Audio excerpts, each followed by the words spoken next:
Good evening, everyone. Welcome to the Student Family Committee 2023. This is going to be my last Student Family Committee school calendar. I just want to welcome everyone. I just want to welcome all my committee members. Can you please introduce yourself? Joe Sakalovic. It's Akisha. Akeisha here. Thank you so much for your community member. I hope so. I have to say thank you to my staff, Mr. Plana. Thank you for being here. Miss Ms. Lynn, Ms. Rocha, thank you for being here tonight. And welcome everyone. Thank you for being here tonight. I really appreciate that. I want to start the meeting. I know we have 11 items in the agenda. I'm trying to go that so fast I can. I know the weather is good, but this is my last meeting, so I try to do my best I can.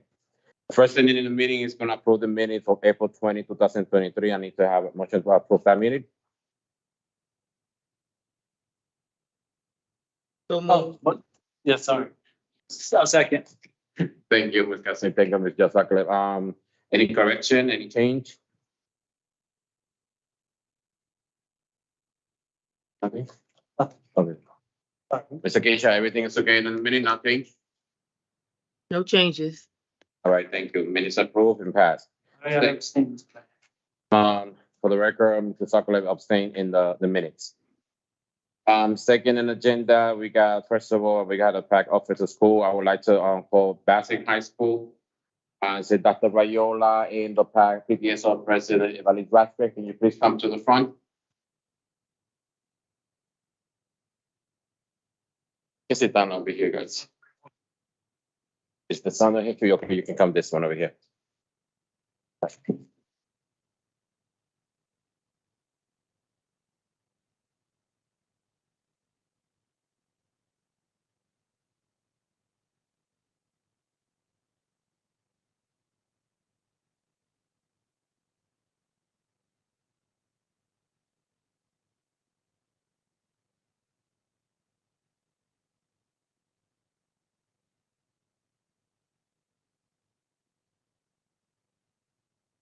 Well, welcome, Dr. Viola. Welcome, Ms. Vasquez. Appreciate you coming tonight. As always, I do in my meetings, I like to know what's going on with the school with the PAC and PTSO. So I will give you the floor, Ms. Vasquez first, as you PTSO president, you can give me details, how it works, how's everything, how will you be your workshops, how you work with your staff, with Dr. Viola, stuff like that. So your floor is yours, Ms. Vasquez. Well, thank you, everyone. My name is Evelyn Vasquez. I'm presenting Bassett High School PTSO president. And I've been going on for 2 years currently. And I've been working with my workshops throughout the year with the families, Christmas extravaganzas,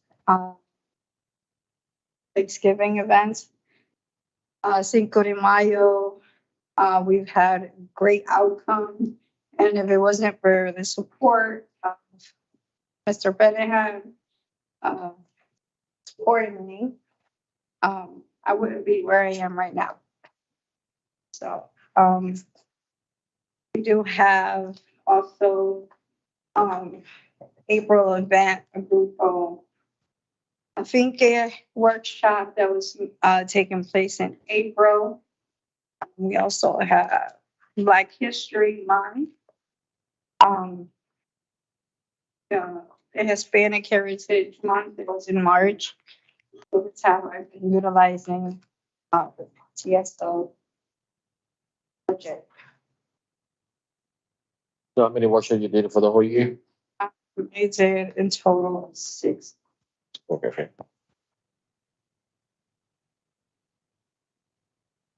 And how was your relationship, with the parents? How many parents to come? Presentation, the staff, The presentation was wonderful. Parents did from Bassett High School did Mr.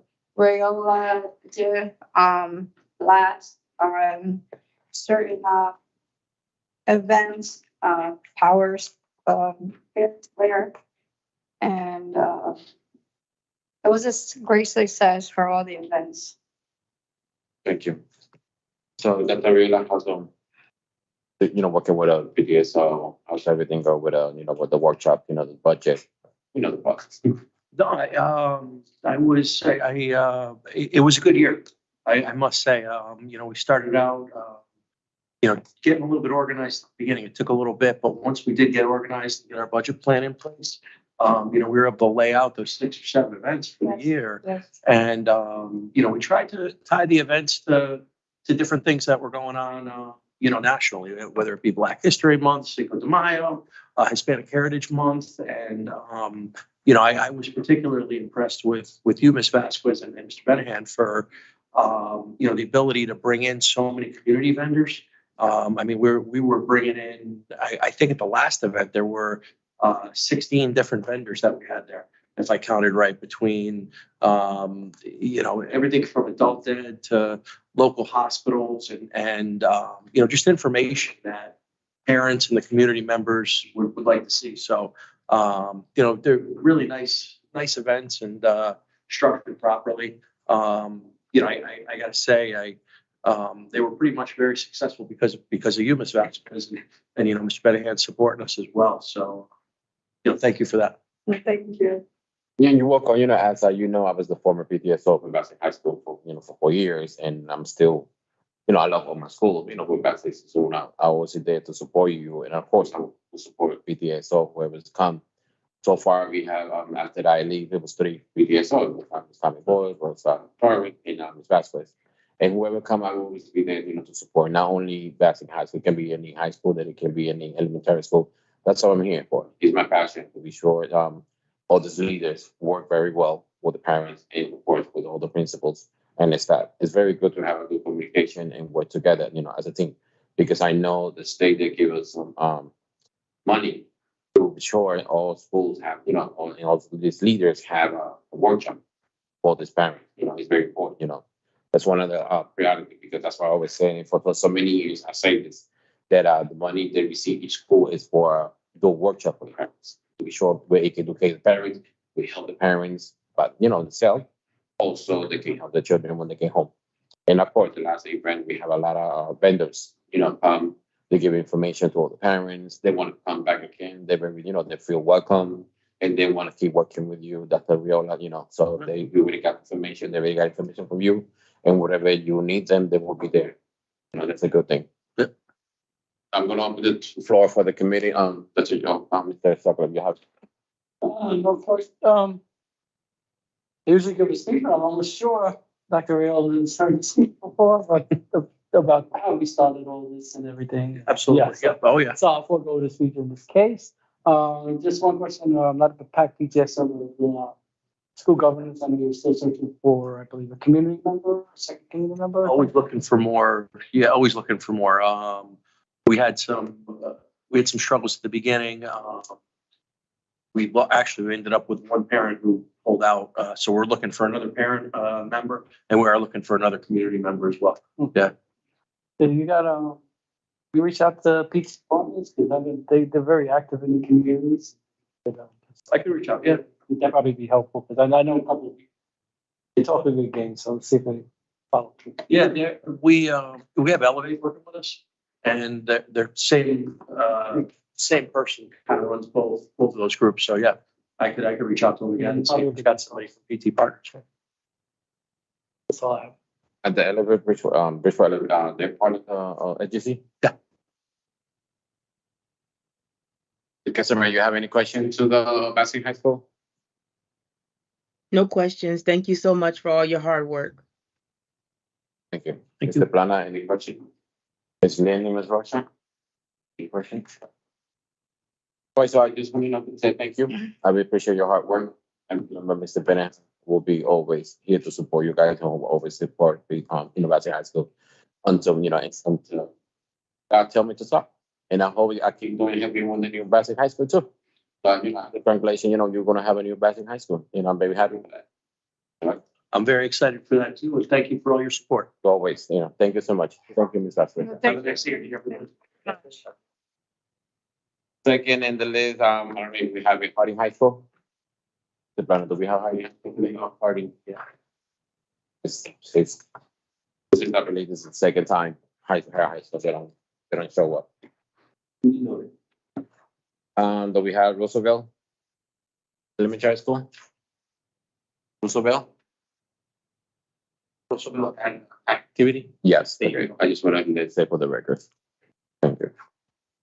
Well, I know we have Columbus School.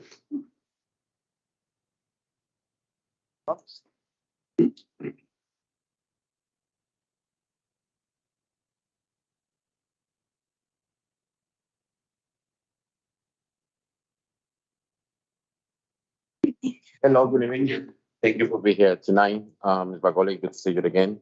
I appreciate your time and thank you for your being here. You know, I'm going to introduce yourself.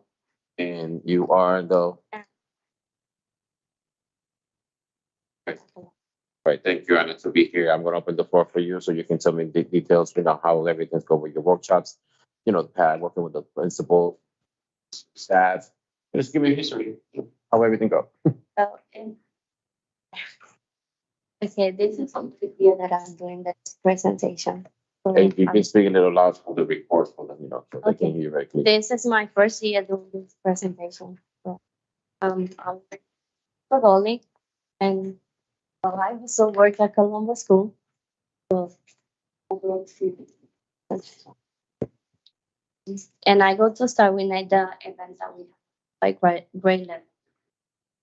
Kindergarten, we got Polar Express, and first grade we have bingo. Second grade, Frenchy party and bingo. Third grade, we have gingerbread house. Fourth grade, we got fruits and bagel. Fifth grade, we got ornament decorations.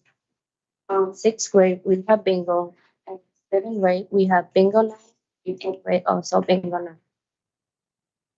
And also, we have a student of the month celebration is that is each Friday, every first Friday, and we serve ice cream for the student and family.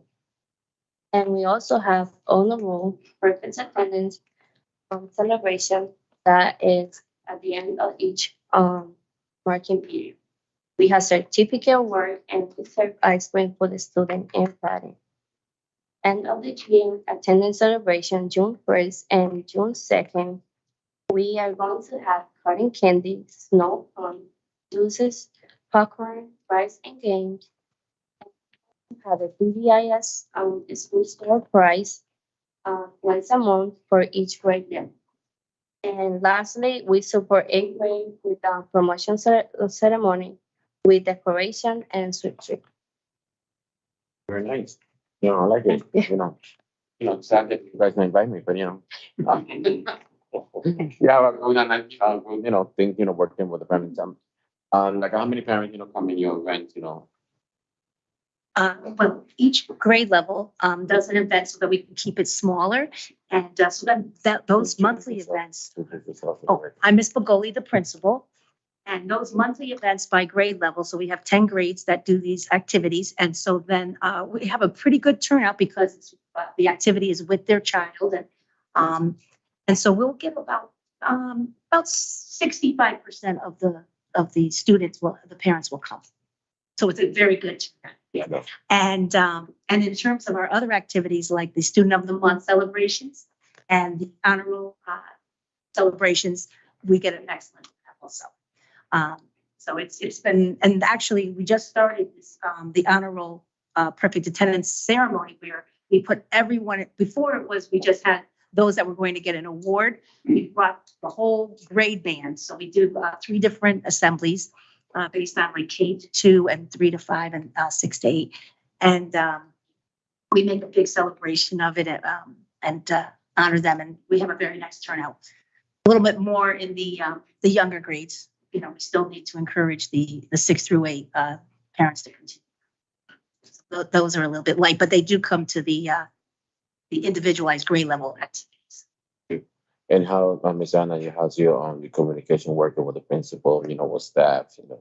Really good, especially with Make it a little loud so we can hear. really good. I work really good with Mr. Gully and especially with the parents. Speak Portuguese and Spanish. I speak Portuguese and Spanish, and that's help a lot. So yeah, Yes, Miss Maria is the communication. diamond in the rough. Wears many hats at Columbus. She is our attendance monitor. So she communicates with parents every single day and reinforces all of the positives about coming to school, and she'll help them. She also helps with the parents wear, getting parents on board, and also helping them with the Power School. So, and even registrations. Having new parents coming in, she will help them, and that online application can be quite complicated, and Ms. Moran Yes. helps them. And it's a wonderful blessing that, she's trilingual. And so it's a wonderful addition to it. And she's always willing to help. And she also does the Lighthouse program. Yeah. So she is, Columbus. and yes, so I'm so pleased to be working with Ms. Moran. I'm very good. I'm very happy. I was a former president for Columbus School when I was in Cecil Park for so many years. So I know how Columbus School, work, and I did it for 2 years in a row, being a president. And Ms. Bagoli was the principal of my son when he was in Basic High School. So we know each other. I know, how Ms. Bagoli work. She would like to deal with, working with parents, stuff like that. So I'm very happy that Columbus School. And I know Columbus School is something when you do events, everybody show up. Yes. It's almost how many percent of Spanish people you have there in Columbus School? Spanish only or ESL? Yeah, so, ESL, we have 236. Yes, it's over almost half. yeah. Yes, that are identified ESL, yes. Yeah. Thank you. Thank you for your report. I'm going to open the door for my committee, Mr. Joe Tucker. You have any questions? Yes. Is there any drop off between the grades with the number of parents attending the event? Yes. The upper grades, the 6th, 7th, and 8th. The monthly ones are a little bit more well attended, but the others sometimes not. We do need to brainstorm and encourage the middle school's parents to come to those events. Because I'm asking for a selfish reason. My son's in the 9th grade. Yes. And sometimes it's hit or miss with the events, and we're looking for some new ideas in physical. Yes. We found that I find it interesting to break down by grade level. that was something that I had, we just started that at Columbus School since when I came on board. And that helps, where we have that large sum of money, and then we can break it down so that each grade level has a little bit to use. And it's worked out. It's much better use of the money. And if you would compare that to the last year, pre-pandemic year, how does it compare? More participation overall when you count the numbers? Or? Yes, I would say so. Yeah. Oh, that's good. It's Post-pandemic. better because there's a struggle to get people back now, so it's showing more than pre-pandemic. So that means this is a model that's working out pretty well. Yes. Maybe we could explore it in other schools. That's all I have. Ms. Cassandra, you have any questions for Columbus School? Just a comment. Thank you very much for your hard work, and you did an excellent job for this to be your first presentation. You did a real great job, and just keep on doing them over and over again, and you'll get more comfortable. That's all I have. Thank you again. I have one question. When I see the start time and the end time, you don't have nothing that can you start listening in the afternoon for the parent, let's see after work. Yes. They see 5 o'clock or 6 o'clock. Yes. Because some parents are working all day. That's true. So sometimes they come after work, it will go for if you stay there, do some workshop in the night. But sometimes parents in the night show up more, something in the day, because sometimes they work.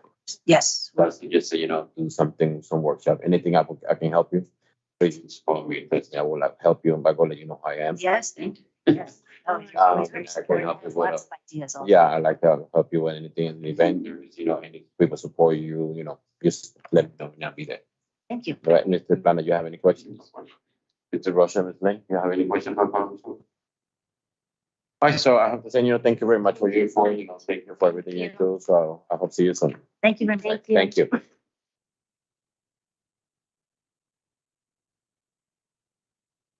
So we got Winthrop School here on the next in the agenda. No Winthrop, okay. So we have Park City Market. They have a Black Rock. have the activity. Activity. And the last one, I had the preschool. Yeah.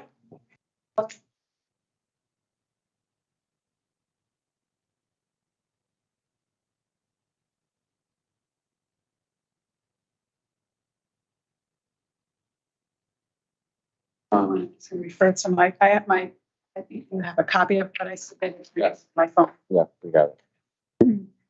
PAC president could not attend. He's the head of it. Of, Can you please introduce yourself so for the record? oh, yes. I'm Sahana Smith. I'm the principal of Reed School. And you say you're PAC president. She is in charge of a daycare center, and she is stuck there with a child who did not get picked up. So I just communicated with her on my way over here. But she was only the member in the PAC, or you have more members in the I PAC? do have more members, but she was one who had said she would be able to attend. Okay, so for the future, and just in case the PAC president cannot show up, they can be the vice president, they can be the secretary, you know, or they can be a member large. It's the same thing as the board, all members. Is the chair cannot be the vice chair and then the secretary. So just in case, you know, for the Okay. future, so it's a good comment, you know, Thank you. listen to listen to it. So, Ms. Lisa, I will give you the floor so you can tell me in a little bit, you know, about preschool, the PAC, and how's everything work with the workshops. So we have a list in your packet. We have a list of some of our activities that we did this school year. So we had a family literacy night. At that event, we did have members of the library come to help parents get signed up for help parents and children get signed up for library cards.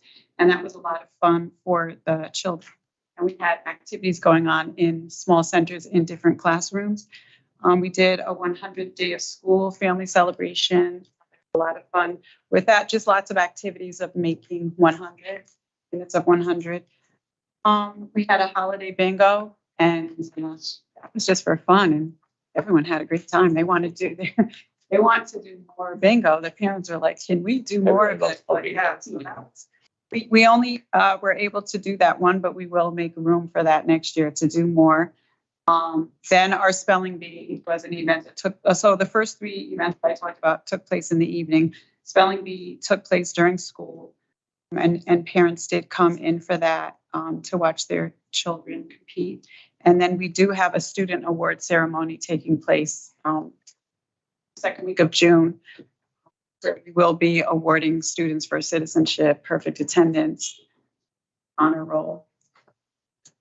And so then what I did was I just included in the packet, because we do use Parent Square. That's our primary means of communication with families. So these are all of our flyers that were done on Parent Square. One of my office staff members, he usually sets up a survey so parents can click in the survey on Parent Square to say if they'll be attending, and that way we have the name of the child, the grade level, how many family members are coming. We always serve food at our events, so we always have dinner. Since the pandemic, we have tried to stick with food that's pre-packaged. It is a little more expensive to do it that way, but we felt that it was a little bit more sanitary to not have to serve and to serve. When I say pre-packaged, the restaurant will package it for an individual. And then the very last page that you have in the packet are just some pictures of some of our events. It was the same event, family engagement night. Yes, one of them is from Literacy Night. Two of them there are from the 100th day of school. So looks like children exercising. They were doing 100 exercises, different exercises. Some students were stacking, seeing what they could do with 100 cups. It's a picture. Pictures that we had happening from bingo night. This is almost five workshops. I assume because I know I'm asking. Yes. You know what you give it to me, just 5 workshops. Yes. What they did in the other months, we got 10 months of school, so. Yes. So we didn't have one every month. Our first, so the months are here: December, February, March. We used up all of our money by the beginning of April, so we did end. I mean, we are having our student award ceremony, which is in June. And our spelling bee was the end of April, early May. No, but I'm saying, you know, we got 10 months of school. Yeah, So I believe the bank president had to do 10 workshops. You know, for one for each month. so we didn't have one in September or October. So you And got then- it one for 2 months. So some of the, we have December, January, February, March. So right now, family lives at night when you guys did it. If you can remember, please, March, in the 100 days of school February, and bingo, December. December, you know, sometimes bingo they do in November, you know, for turkey time. No, we But we that's did fine. have it. Yeah. Yeah. That's nice. Everywhere. Yeah. And the spelling bee? April or the beginning of May. I think that was May. It's not the last week. Short months. Yeah, no, sure, yeah, sure. So May, and the student one? June. I think spelling bee was technically May. That's what, yeah, because you say April, very short. Yeah, it is. So I'm fairly certain. That's what I say, it's like you did 5 workshops. So I just, you know, worry about the other 5 workshops, you know, it's, you know, 10, right? You I know, don't know about that. but sometimes they did, you know, the pack over here, so if they have the team, they're supposed to do a workshop every month. Right. One time they have a meeting, you know, the board, and then the other one is the pack to do the workshop. We do it when we use up our money. Yeah. It's hard to do the event when we have used up our money on the other events. I really, I mean, the money, I'm a little confused. When we use our. Yeah. To purchase items that will be used in the centers, to give students items to take with them, for food. I just said, Mr. Planner, if you can provide her from this Narita Clark, you know, some vendors. Sometimes we got the top, oh, Miss Lynn. I believe in Miss Russia, they can email you the top vendors. The second you guys issue. This is the most of the top vendors when they know they are vendors from Bridgeport. You order something to them and right away they say, I got it for you. So then you don't have, you know, We do use vendors from the district. Yeah. no, but we have the top one. Do you have the top, We have a list of all the vendors, so we just use the vendors that, have what we need. Mhm. So if it's materials, we use specific vendors. Yeah. Specific. vendors. No, because I thought you said it's a little difficult for you to use, you know, to tell the one to order. No, it's not difficult. I'm saying that when we use up our money, then we have used up our money on our events, that we can spread them out. We were purposeful in spreading them out with using up our money. Okay. Mr. Planner, yes. Their cafeteria is extremely large. Their events are much larger than other schools. And so that's the entire cafeteria. When they do an event, they don't only include sub schools into K3 or 6. Oh, yeah. It's like K all. They do it full school so that everyone benefits. And that's why their events are based that way, so that the money could be used. Yeah. No, in that part, I understand. I'm very clear on the fact. If you want to see that part, I understand. But I'm more the important thing I'm worried is like you have 5 workshops, and I'm worried, you know, be sure you get back either. As I say, it's another Bible, school Bible. I have to have one meeting with the secretary board. It's not with you that you know how to work the workshop for 10 months, and the other one is the workshop. So I just worry, you know, be sure we got the workshop, you know, to help the parents, you know. I will share that with them. Yeah, please. Mr. Jessup? yes, I don't recall anybody doing more than 6 or 7 events ever.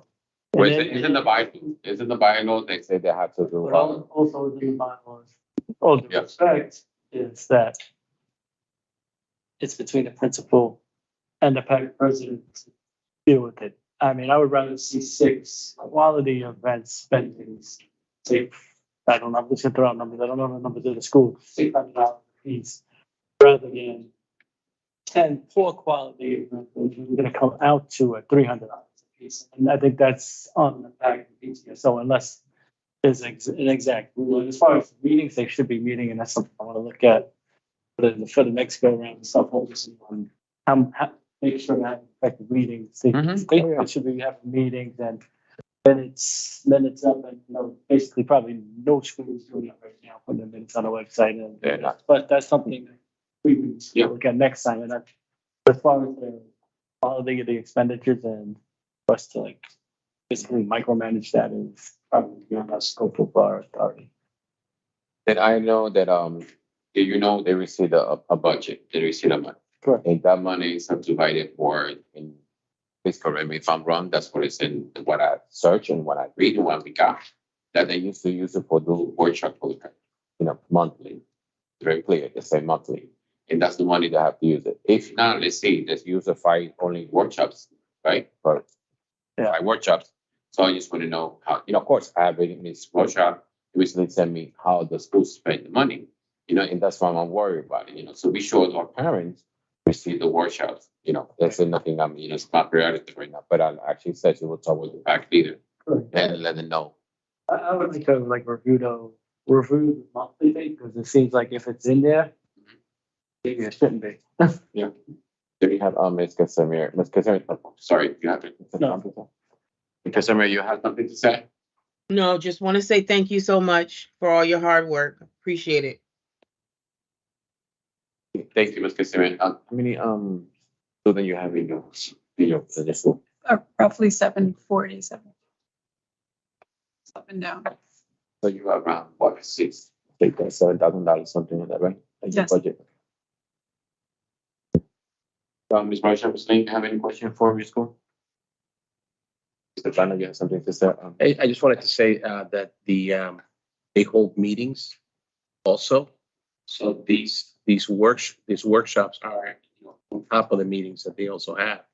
And in those meetings, they're teaching parents about different things. They're not only just meetings, but also they're training parents. So in reality, and I supervise street, so I know what. I know you guys going to school right now.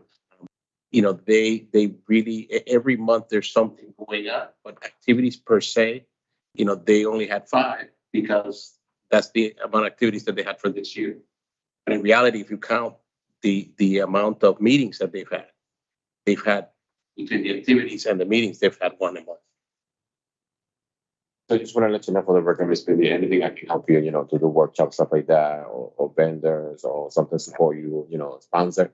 Just contact me. I would love to help you. With some of parents, students, I would like to help them, especially, the principal, Okay. the principal. I will, Always going to be here to support you. I will also let Ms. Agrinsoni know. All right. Thank you, Ms. Smith. Thank you. Thank you so much. Thank you.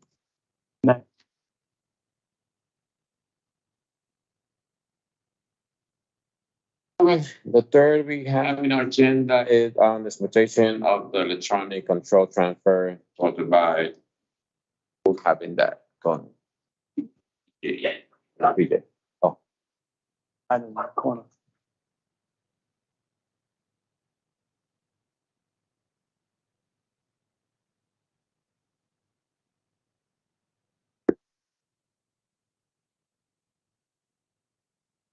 Perfect.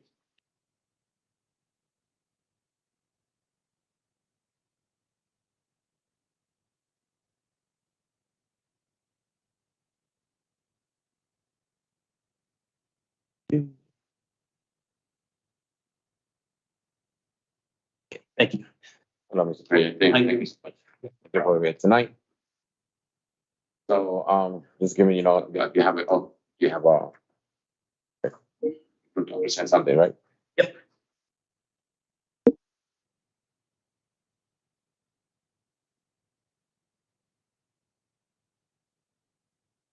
Wi-Fi.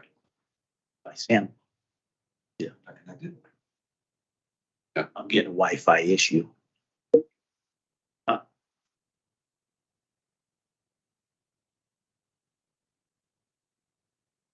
Yeah, we see double people.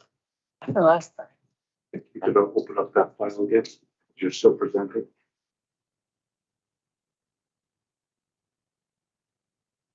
What happened?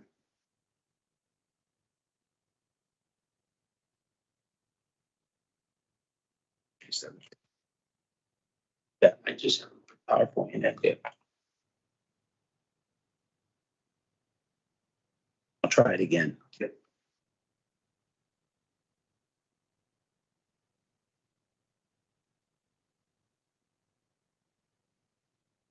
You know, and so we have to ready everyone to bring some snacks and you like to drink water, something like that. Hey, healthy, Dr. John. So, you know, you guys are very welcome. Okay. Yep, that's it. You ready? Oh, yeah, I'm ready. Okay, oh, sorry about that. Yep, Okay, right here, Okay. Mr. Pia. Thank you. yep, no problem. My name's Peter Carafa, Director of Data Management. Okay, so really quick, I'm going to give you a quick overview of the school transfer. It's really the transfer request, which is basically our control transfer system. Right now, everything we get is paper-based, whether it be fax, whether it be, you know, a parent sending a letter in, let's say from it could be an email. And long story short, we have a lot of people that's all over the place. So what we did is last year we came up with a system that would help ourselves and the parents be able to control the forms a little bit better electronically.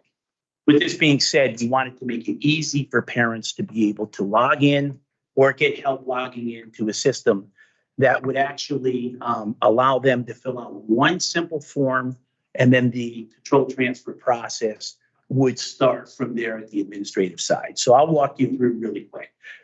In the beginning, if they have an email or cell phone, what will happen is this system will email them a link, or on their cell phone will email them certain numbers. It's almost like what's called two-factor authentication. If you go on to Amazon and you click in and it gives you numbers, and they'll put the numbers in. Now, if the parent can't do that, we made it really simple. We gave every school a default login to the parent. So if the parent calls the school or the district, we'll do it for them. We'll just say, hold on a minute, here's the number, we'll put it in for you, you'll be able to fill out the form. Once they get in the form, the reason we did this is basically because of bots. And because at this point, if you ever go on a website and see what's called CAPTCHA, what CAPTCHA does basically is, took you one slide back, is it authenticates that you're a real person. So a lot of times when you have a single web form sitting up on a website, you will get spammers and, you know, you'll get bots that'll go in and try to touch the system and actually infiltrate it with thousands and thousands of requests. So what we decided to do is make it easy. We'll put a CAPTCHA on where a parent will never have to do this on the bottom. We have the system automated to say, hey, if it can't do one thing, then we know it is a real human being. Once the parent gets on, once we actually, let me take you back for a second. If a parent has any issues, they could always call my office or Carly's at this point. We will guide the parent through how to do it. The phone number is directly on the site. So they can just dial that number, get a human being to get in there and say, let us help you. No problem, whatever you need. If they call the school will be able to click on the next slide that I show you. The school will be able to click on here and get a code and put it in for the parent, or give it to the parent and say, submit and put this number in. Now, once they put the number in, they'll be able to get to the web form. And this is the first part of the web form. A lot of this information is from the actual control transfer form that we have right now. If a parent selects, I should have said this beforehand, the language, the form will go inside of their language. So whatever language they're at, the form will transfer into that language, okay? Once they fill it out, it's the basic information that goes on here. First name, last name, and all the other things that they're receiving services. Once that's put down, they'll be able to click at the end and click for the reason. So what is the reason they want the control transfer? They'll be able to type in or put in the reason or what's going on at the school. Somebody administratively will be able to look at it, make a decision and determination on what's going on, including, I heard you before, about bullying and all the other things that go on. That will be targeted and pushed immediately to the top so someone can take a look at it and then talk to the administrators. And at a certain point, if it has to get to the superintendent level, it will, based on what's going on in the school. Sometimes we find that when we get a control transfer, some of the principals aren't even aware that this occurred because the parent will bypass the principal instead of talking and send a control transfer down to central office, when in reality, when we speak to the parent and say, did you speak to your administrator, the principal, most of them say, no, I didn't. I just sent the form down here. So hopefully that'll settle some of the things. And I know Tito's been involved in some of the administrative transfers that are going on in central office. So with this being said, that's all the parent has to do at this point. Once the parent fills this in, they're done. They get a choice of the desired school, a second choice, and a third choice of where they would like to go. In that point, if there is a reason, and I'm going to take it to the administrative side really quick, there is a reason that they cannot go to the desired school, which meaning there may be no space in the grade level that they want to go to. In the system, there's a way for us to say to them, hey, there's no space in school A, school B, and school C, but we do have space in school C if you would like to go to school C instead. Okay, so that's that part really quick. So I'm going to get you into the system now. Now, what happens is a parent, if it's an email, will get something like this. Parent will click on it. Hopefully we get good Wi-Fi here. There we go. And now it'll take you into the actual system. So as you see with the actual system, this is the only form the parent's going to fill out. They are drop down, so the parent doesn't have to worry about picking the schools. The schools are all here, drop down based. Their current school, their desired school, their second school, and their third choice. Once they fill out the top of the information, they'll just submit it in. Once they submit it in, that's all they have to do. An email will go back to them stating that we've received your control transfer. Your control transfer number is 12345. Give us, X amount of days to review your control transfer, and then we'll get back to you one way or another. Now, if parents do not receive, for some reason, sometimes it goes into spam or junk or something like that. A parent does have the option to call central office and say, I did not receive a receipt for that control transfer. We can go back into the system, get a receipt and say, can we have a valid address that we can send it to you so that we can send it to you from central office so you can have it. And we'll send them a receipt so they have the receipt. Once this part is done, that's really all the parents can do. The second part relies on the administrative staff. So this basically is, hey, what are the administrators going to do? So I'll take you into the administrative side. I put some names here and messed up a little bit here, but this is a request now. So every child that comes in, I'm going to kind of give you a view of what goes on. Their information sits here. Now, there's also a history in case anyone needs to know who went in here and who approved this control transfer and why at this point. 1 second. Is that the student data? No. Okay. No, you say you just made it. Yes, I just missed that part. we never do that. You're not gonna pull this information from the student now. Okay. Trust me, I already heard that. Remember, I'm in data management. Listen, that's against the rules. So really quick, we had a decision made at this point, but we are going to change the decision. So one of the things we'll see is when we go in here, this student at this point wanted Hall School. So at this point, they have Hall School. We couldn't get them in Hall School. They wanted Winthrop School. We couldn't get the child in Winthrop School for whatever reason, okay? So we have the right to do one of two things. One, we have the right to deny the request. The request can be denied based on not enough evidence here, whatever it may be, whatever, Tito can talk to you about some of that stuff too on why we may deny your request. The other is we need to expedite it, meaning this is something bullying, an incident where kids getting harassed on a bus. So that expedite button says, hey, that's automatically got to go to the superintendent.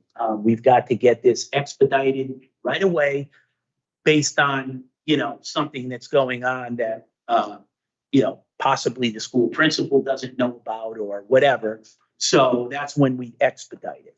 And the next thing is that if we cannot approve any of those, we can go in to a school that has room for that child and ask the parent if they'd be willing to send their child to that school, whatever that school may be. So that would look like, in a sense, this.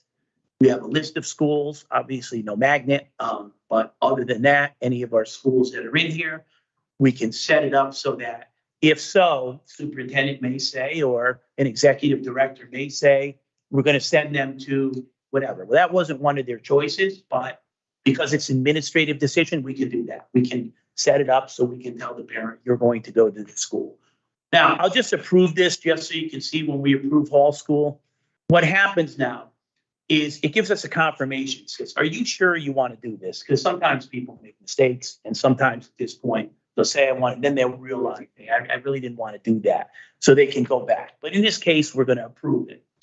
Once we approve this, automatically an email will go home to the parent. And at this point, an email will let the parent know you have been approved to go to X school, and it'll give a whole segment of what it is. Now, this is only a demo database, so I can't run you through what that'll look like, but feel free to come to my office and I'll show you and run you through a real version of what it would look like, and then you can take a look at it. But from here, anything in here that has an X means that it's denied. So let's go in and let's deny the first person. The first person, if we go in here, what's going to happen is we're going to change the decision at this point. We don't like what went on, so we're going to go and deny this. As you notice, when we deny on top, we get an X. Anything inside of here is downloadable. Anything in here is filterable so that we can get in here and filter anything that we need to see. And all information now is going to use business rules. Business rules meaning that once it gets clicked on, if they have services, special ed, if at this point, let's take it back to bilingual will know. If it's learning center will know, and other comes to us. Now, this is what was on the actual control transfer application. So anything on the control transfer application, we just went ahead and transferred it onto the form right now. With that being said, that's really the control transfer system. The parent, it's parent-based.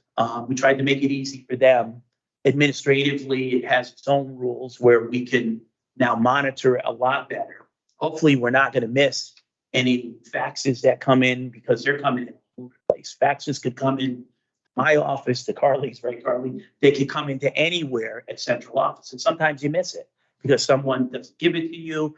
Hopefully, with this system, we can now track it. Every executive director will be able to log in, if nothing more, and be able to see what went on with a control transfer. If they make one, they can have the access to do it right through the system so that they can monitor and take care of their own control transfers. I think right now with the control transfers, with having this system, it will allow us to at least have a better case of monitoring than we have now. I have a question. Sure. When it's denied, does the parent appeal again? Sure. If- American, yes. If they keep denying. So if we keep denying at this point, there's got to be a reason why there's a denial, right? Sometimes based on the case of some parents, and I'm only going to talk to some, my son doesn't like the teacher. Well, okay, but there's multiple teachers in the school. Let's talk to the principal. Let's work this out. That doesn't warrant a control transfer. That warrants us to be able to speak to the administrator and do some of that. So we have a lot of that, or my child doesn't like someone in the classroom. Okay. Was there any bullying? Was there any fights? We look and see if there's a log entry, if there's any records. And if we don't see any of that, we only say, has anyone talked to the administrator? Because that's really what it comes down to. Sometimes they don't, and they bypass it and go with this control transfer before any of this other stuff is done.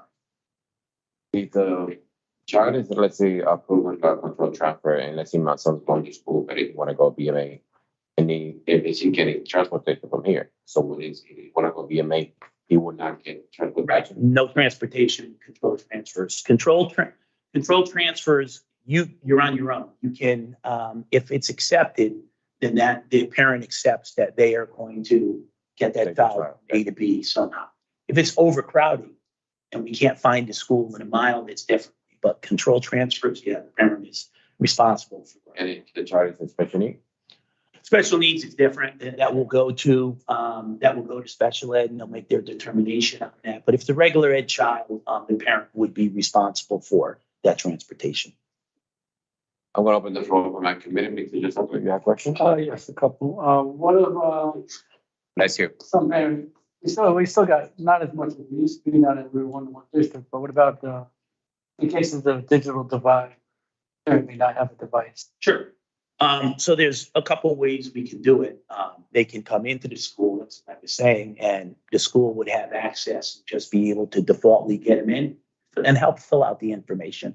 Two, we could still, I don't want to say it on record, but I will. We can still accept paper. In other words, paper's hard because, it's not hard. It's just hard to keep track of where they're bringing it. We could still accept paper.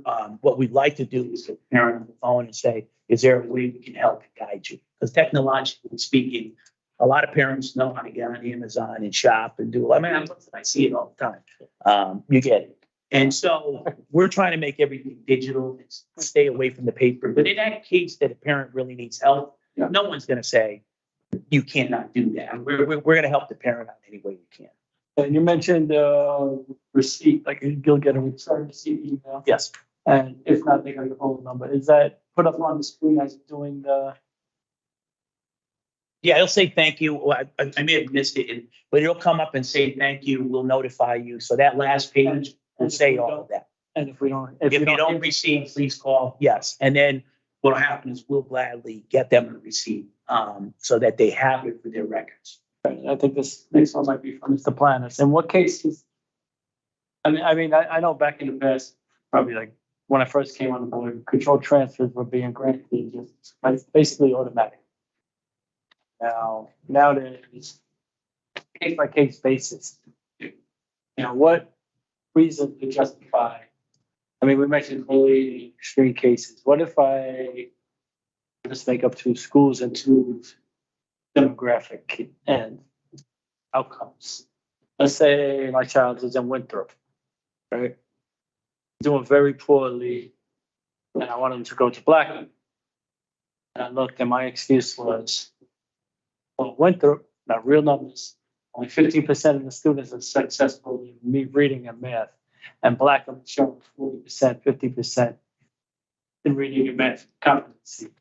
So I want my son to have twice a good chance of succeeding. Would that be a valid reason or no for controlled transfer? Yeah, we have, it's tough to say. We have to look at other logistics. The goal is to have all of our schools be good schools. And so if we're granting control transfers just because the school is not good, we're forgetting that we need to fix the school and we need to work on it.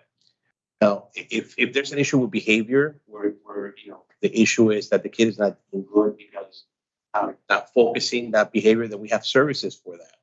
If the issue is that there's an issue with teachers, we have gone to another teacher, then obviously that might be something that we could look at in terms of control transfer or something like that. But it's tough to tell without seeing the entire picture. Right.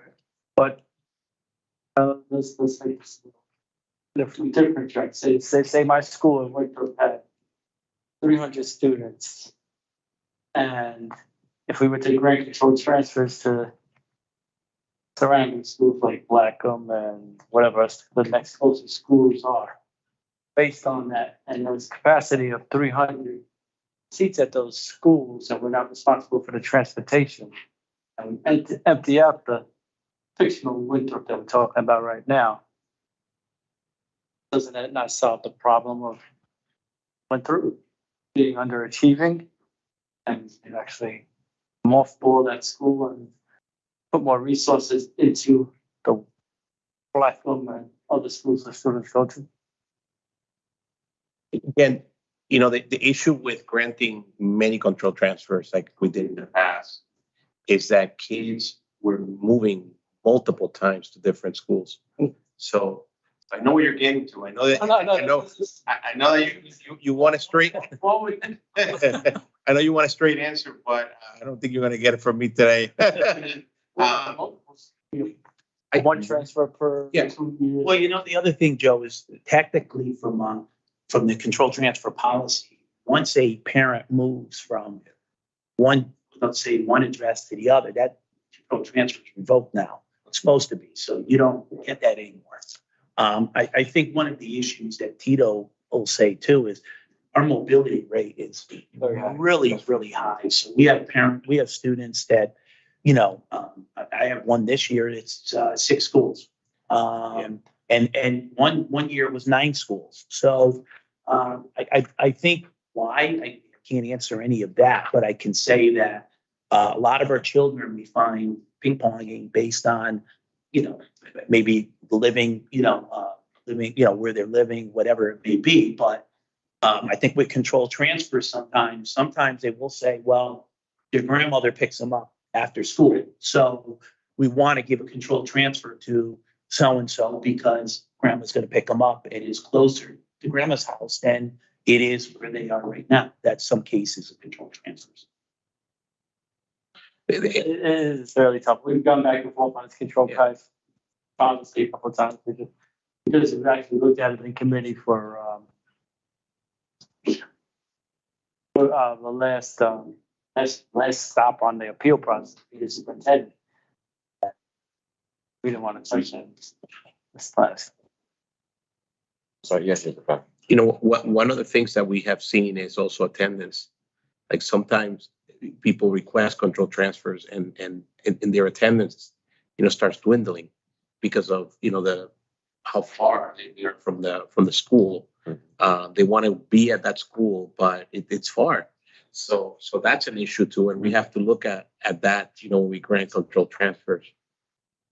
In the past, since I've been in this position, we've, you know, when I grant a control transfer, I always call the parent and say, you know, you need to provide the transportation, and you need to ensure that your child goes to school. And you know, we kind of go through the policy with them just to remind them that this is essential. We're going to grant this, but there's stipulations with it. I could just see myself living on, you know, make up fictional things, not to pick on any area. Yeah. On living in Black Rock on the water next to a terrible school. And I'm districted there. And my son's seeing all these things going on. You can't learn in class. And knowing that the school 2 miles away that I could drive him to, that's doing exponentially better. But because I'm in this neighborhood and I can't afford to move, my son gonna stay there and suffer, although there's capacity in another school. That's really something that I haven't even been conversation. I know. There's so many variables, Yeah. you know, to pinpoint it. And I think, you know, Tito has it correct where each case, you take each case as what it is, right? I mean, we don't segregate anyone. Each case is looked at and determined what needs to be done. And I hear your points, all valid points. Right. I know you're good enough to know I'm not questioning the system. No, yeah. Yeah. You know, we've had cases where the child lives closer to one school, but he's districted at another. And I could speak for that because when I lived, you know, on Platt Street, I was closer to one school, and my school was, you know, a little bit farther down. So I asked for a control transfer, and it was granted for the school. It was just a little bit over. All right, how about this? How about we get ourselves fully funded, be able to bring every school up to a level so nobody even wants to transfer. Get a city council, state of Connecticut, mayor, governor, send help. Thank you. Thank you, Mr. Suckers. Ms. Casimiro, you have any question or comment? Just 2 quick questions. How many languages is the control transfer online form in? It's on Google, so I think there's like about either 60 or 120 languages. Okay. And for those extreme cases that you talked about where you actually approve the control transfer, and this may have been asked and answered already, but I'm going to ask. So in cases where you have approved the transfer, what happens if the parent can't afford transportation to get their child to the new school, or they're really ill, or they can't afford a car or what have you? Like, have you had any cases like that, and what have you done about it? I mean, I believe the policy reads that the parent has to provide the transportation. If the child, for example, is a special education child and there's a reason for the transportation, then that is, and the PPT, it has to go through a PPT and decided that transportation is needed. But for the most part, I believe that the policy reads that if you're asking for a control transfer and you live, you have to provide the transportation. Okay, so your answer to my question is no, you haven't had any cases like that? Well, we have had cases, but we have had to explain that they have to provide the transportation. Okay, that- okay, so they have to provide the transportation, and if not, the child just stays at the school and doesn't get the transfer. Basically, that's it, right? Correct. Okay, that's all I wanted to know. Thank you. Going back to the customary question, if the parents or let's say the grandparents have some health issue, they cannot, like Ms. Casimir, say, cannot transfer transportation to her child. And they bring a proof from the doctor, the reason, a health issue, they cannot, blah, blah, blah. Either with that, can provide transportation and something, illegal, for the doctor, or the child, let's say the child is not special need. Yeah. Or they have some issue, healthy or body or something like that, it's coming from the letter from the doctor. The child or the parent? Let's say both. Let's give you both. Let's say the parent, I don't have no car because this situation, because my health issue. Or the child said, listen, I need my child to have transportation because he has this. It's not special need, but they have some health issue and then bring you the proof. If it's the child, like for example, we have children that have asthma. Yeah. And so they have medical, reasons for that. You have to provide a transportation for children like that. Okay. If it's a case, a special student receiving special education services, and they need transportation in that sense, it is the PPT. Yeah. Decides that that could be provided. Obviously, we're here for the child, of course, and so we have to go by the needs of the child. And also for have transportation or have control transfer, what is the qualification for the students? I know they have to be attended, grades, something that's right. Discipline behavior, yeah. Yeah. When they do a control transfer and then send it to your office, to your teams, the principal receives a copy. They know that, or No. get the director. No, so that's what I was trying to say. Sometimes they don't even get a copy. So the first time they hear from it is from our office to say, you've received a control transfer that we didn't even know, the majority of the time. I asked you this, give me one second, Mr. Brennan. I asked this because I really have experience. When I was living close to, let's say for Baxley High School, I moved to the east side. I had the control transfer.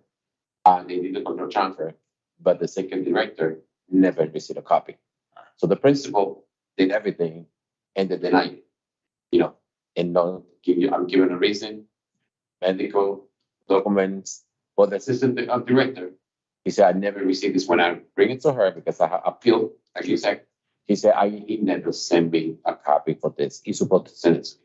That's why, like you said, sometimes they don't receive it because someone receive it because we don't have to go back and forth, deny it and everything. We have to do it again. So we don't want nobody got trouble with it. Yeah, well, that's part of why we made the decision that we wanted to go to the system, because everything would be located there. So there'd be no excuse. I didn't get it. It's on the system.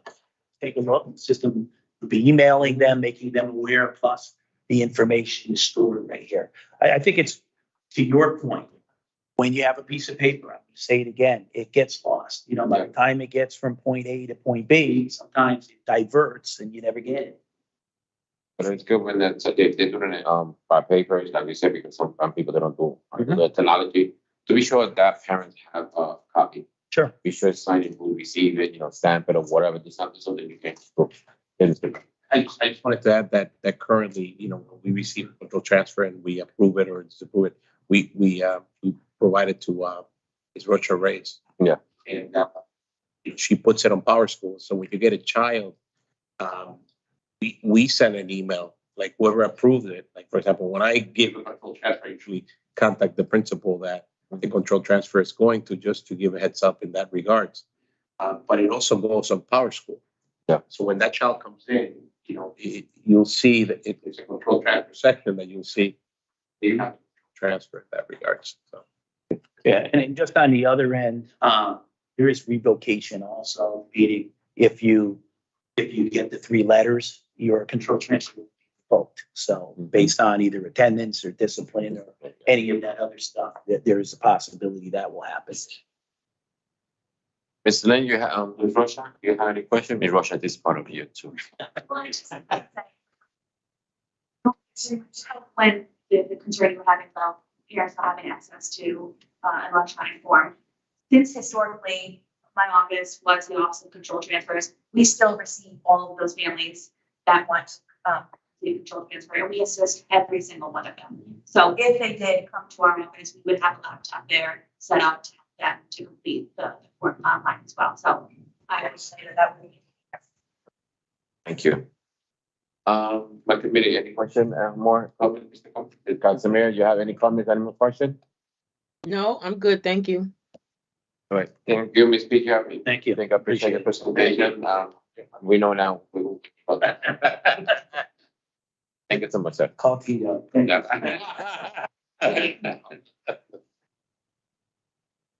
right, Nancy, agenda number 4, we have Ms. Lynn with the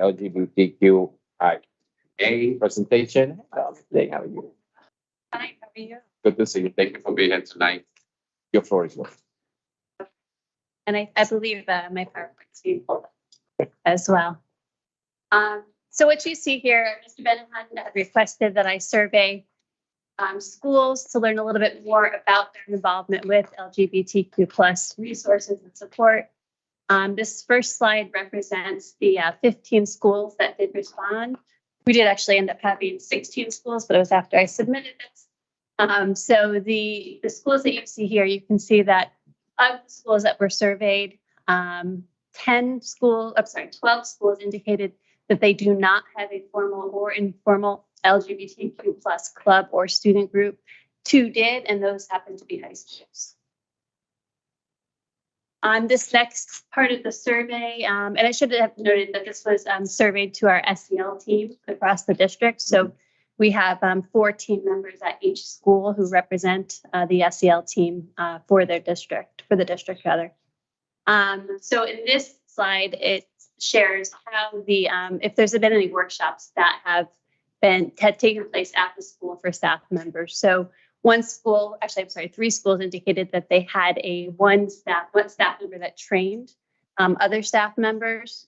And then 1 school indicated that they used Triangle Community Center. We have since had 2 other schools since I did the survey that did not make the survey. So we've had a total of 3 schools who have received training through Triangle Community Center, 1 high school and 2 elementary and middle schools. And then 10 schools have not received any type of formal training. And then lastly, in regards to the survey, specific agencies that they collaborated with, as you can see, Triangle Community Center, again, this is where you see that they indicated 2, but we now have 3 schools that have participated. And then we had a couple that did not respond, and they just indicated that they weren't certain of whether or not they've had any training. And then 1 school indicated that they had a LGBTQ plus allies club. That additional school that was added on after the survey was completed, did indicate that they also had a club. So we have a total of 2 schools within the district that responded that they have a club. So you want to tell me like a 15 school respond in, go back. 15 school respond about the survey. That's correct. 5 of which were high schools, 10 of which were 10, elementary okay. middle schools. And the clubs that were represented were actually at high schools, as you might have imagined. So do you think that the information is getting out currently to for our students that looking now, LGBTs there when they need if they need support or something? To the students, Mhm.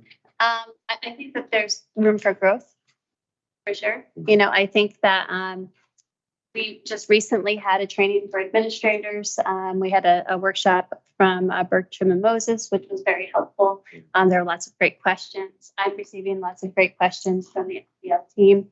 I think it's the difficult territory, a difficult conversation for some people, and I think that we need to have this difficult conversation Of course, and have more of them so that people become more comfortable. yeah, of course. And of course, it's trying to open the situation so that the student or parent they understand we're here. But I like to say, just find out who's the person and how to communicate. Who's the person that can help them. Because I don't want any person come say something. Talk to them, and the information going wrong or information going out. Wrong, and then we're gonna have an issue. So it will go to have people they professional they know how to answer to all the students and the parents. And sometimes staff I don't want staff to go through the email. Straightforward. And you heard Triangle Community Center, Cadence Bethany presented at the last meeting. She is more than willing to engage with schools and staff members in the upcoming school year, and she was a wonderful presentation. Yeah, you should did. Yeah. You should did. I'm gonna open the question, Mr. Joseph. Do you have any questions? Yes, of the schools that are getting training, what's involved in the training? It's a broad overview of LGBTQ plus terms, definitions. It's an answer Q&A session as well. There's a lot of it's kind of a safe space for asking questions where in a subject that people might not understand. So sometimes it's a broad overview, but it's the direction that's needed for the staff members involved. I don't know if you were aware, I brought something similar to my committee, the Diversity, Equity and Inclusion Committee, and it didn't actually go over very well. We had looking for training around pronouns. These are preferred pronouns to students, and I had suggested this is how the difficult conversations. I had suggested bringing someone in that sort of mandate training our staff, because if a student feels like they want to be called a certain thing legitimately, maybe even not legitimately, I mean, it's for a different pronoun than the one you always use. And I got from some of my fellow board members that would be indoctrination. So it is a touchy issue. And I wouldn't think it's indoctrination if I wanted you to call me she. If you were to call me she, that doesn't do nothing to you, but it does the world for you. And for even if there's a staff member that, well, even on the bus, if I tell the banana and call me she, don't call me she. And that's the way it works. If you continue to call me he, you're going to be doing physical, psychological harm over and over and over again. It's not fair, and there's a lot of that, and we definitely need more training.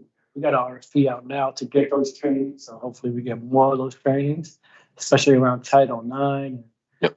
Even there's definitely a lot of growth in the area, because when we brought it up that people could use the restrooms that they identified,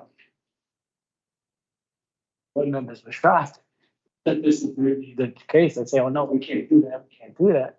But no, we have to do it. It's the law, and if we violate the law, we could run into some troubles. So it's definitely an area of growth, and I definitely would like to see that growth. I'm glad you brought this back to this committee, because it wasn't going. I know. I think it's just small exposures. Yes, yeah, I think so. It is uncomfortable. I would say I'm a reformed conservative Republican.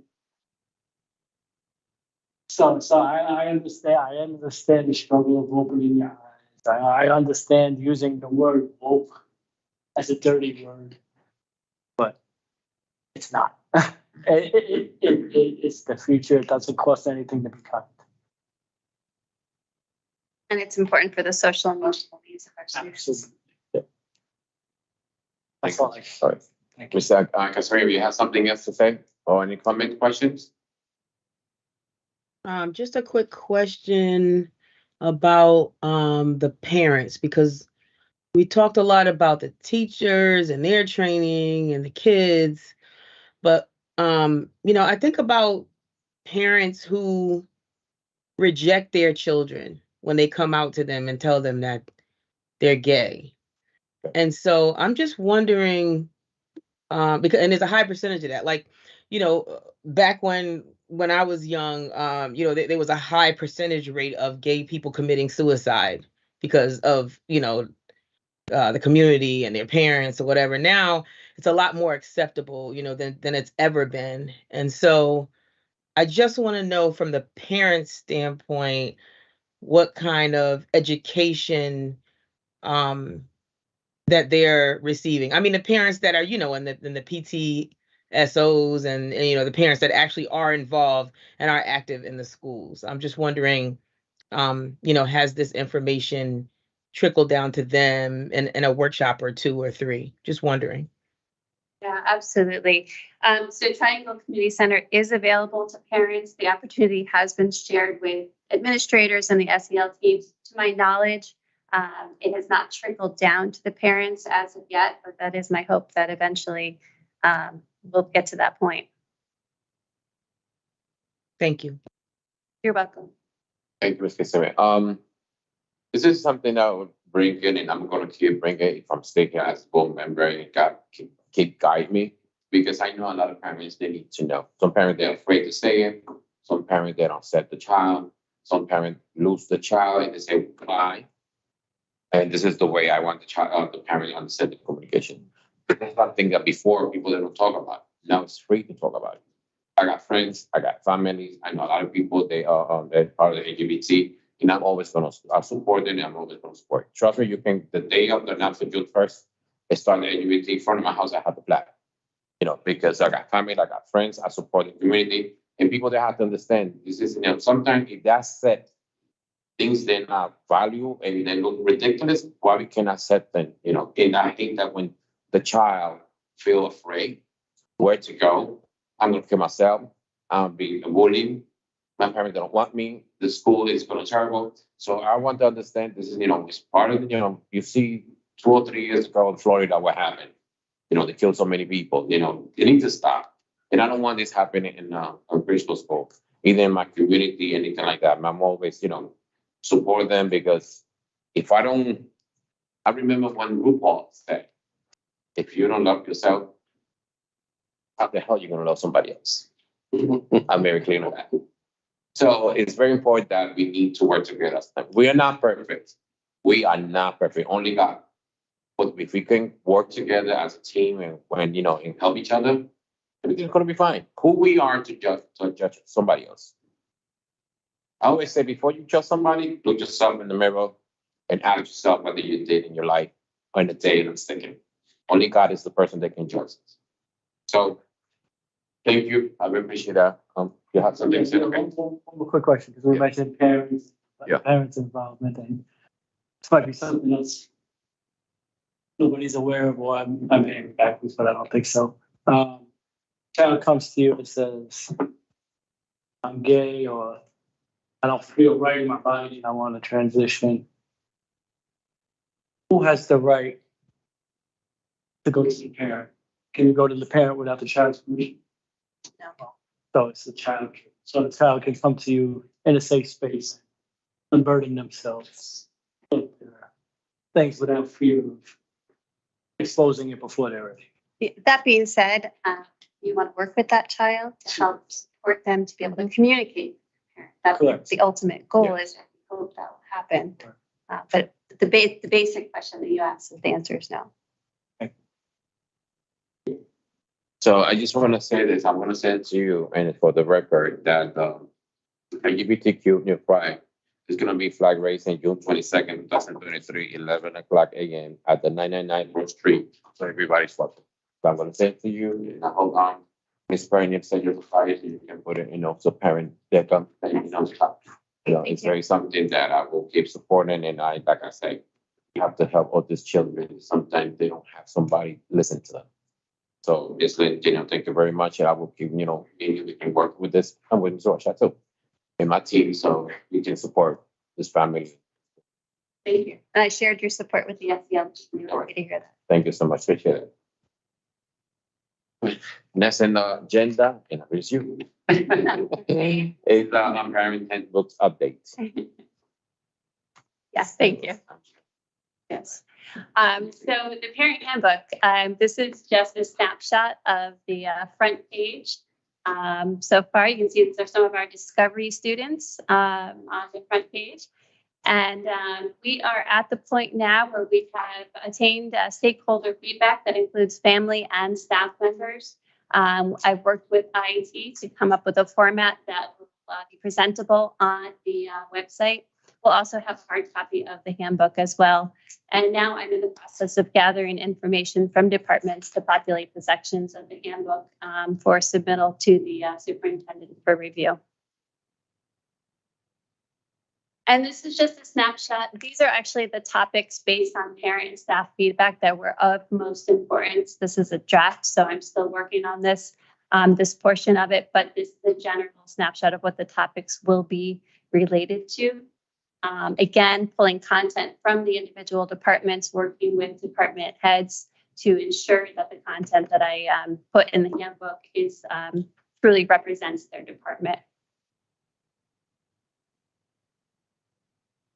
That was really all I had to share about that. Again, it's a draft that will be completed by June 1.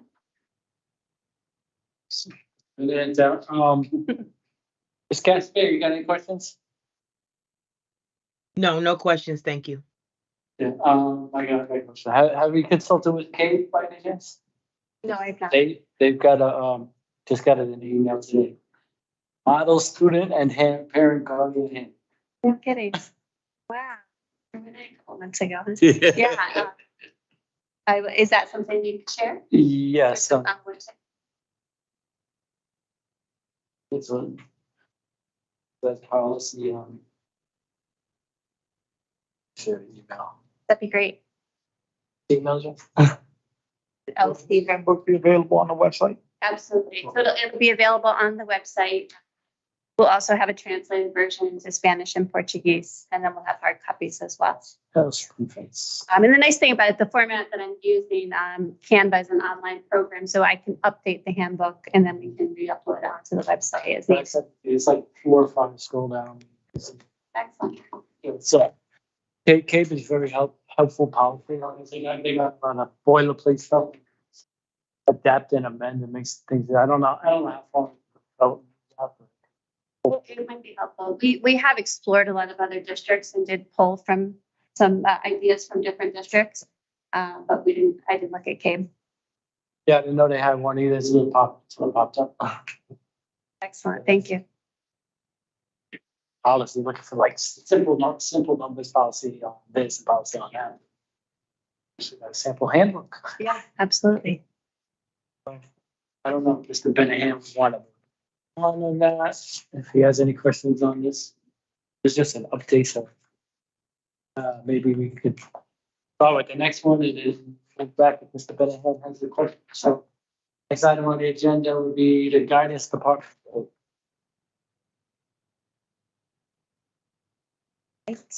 Good evening, everyone. I'll try to keep it brief, although it's hard when you're talking about your department and want to share everything, but I will keep it brief.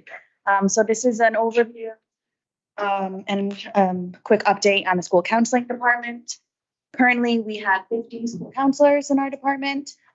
We have one vacancy that we have been interviewing for and should have that position filled by the end of the school year, so that the goal is to begin the next school year fully staffed. Of course, depending if we have any retirements, but the goal is be fully staffed beginning of the school year with 50 school counselors. As many of you know, the ratio for school counselors should be on average about 250 to 1. But with a department of 50 school counselors, on average, our caseloads are around double what it should be from the American School Counseling Association, Connecticut School Counseling Association. Our caseloads are about double. And school counselors receive a wealth of training, although they are, coming from a master's program in restorative practices, trauma-informed practices, supporting the LGBTQ plus community, implicit bias. We did DCF training. We are case managers for 504s, so we have a lot of 504 trainings, and as well as graduation requirements and advanced placement. We do have a comprehensive school counseling curriculum that's found on our website with a mission and beliefs, and I put the link here in case you're interested in kind of taking a look. I'll talk a little bit more about what that comprehensive curriculum includes. So the role of school counselor, provide tier 1 support to all students, pre-K through 12, apply academic achievement strategies, support social emotional learning. We are the 504 case manager, so we create, implement, determine eligibility, and annual reviews of all 504 plans for students with a 504. We plan for post-secondary options, higher education, military, workforce, including FAFSA and scholarship support. We implement the developmental guidance lessons.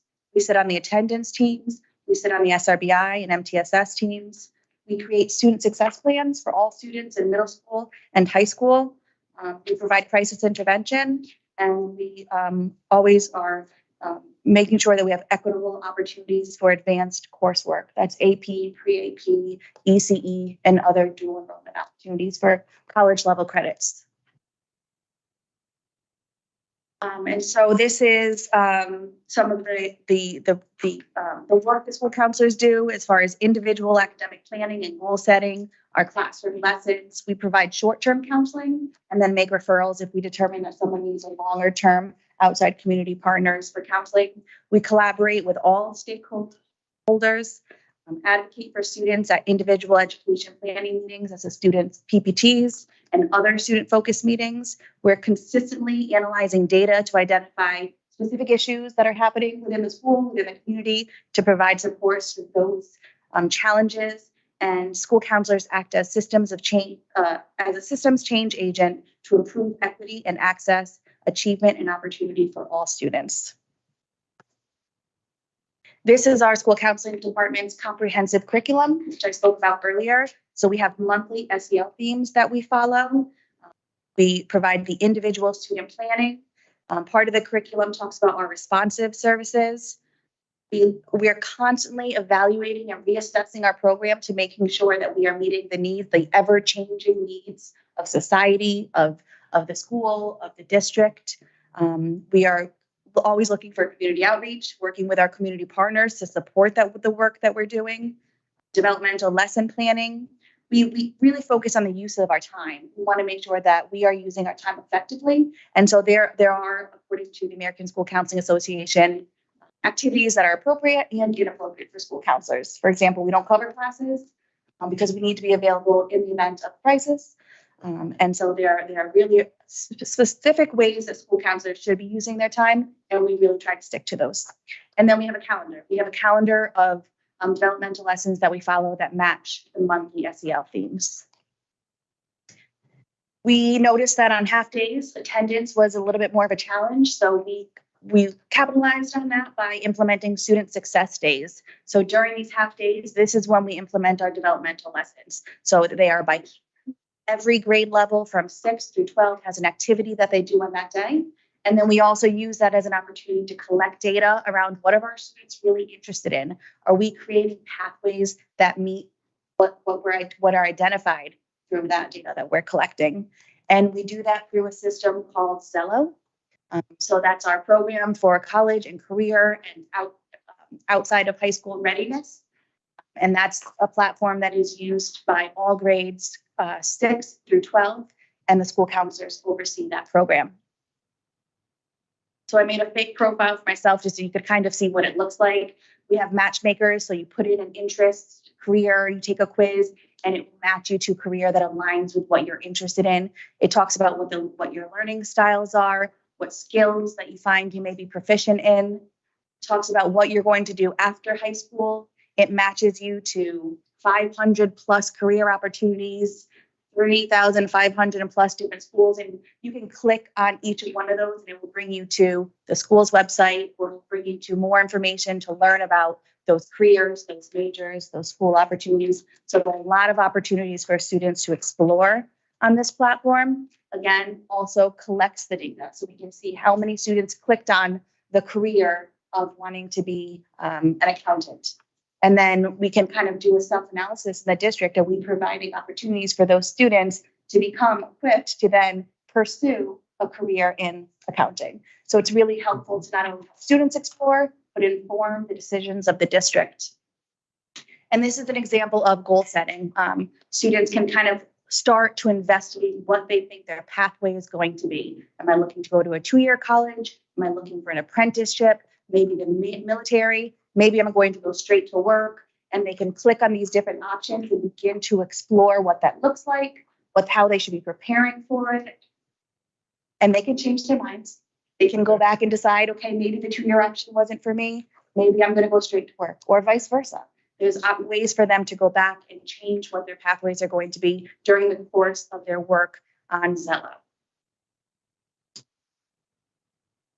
And this is just a quick snapshot of what it looks like from the district's end. We can see what are some of the highest suggested careers, what are some of the top skills our students are showing.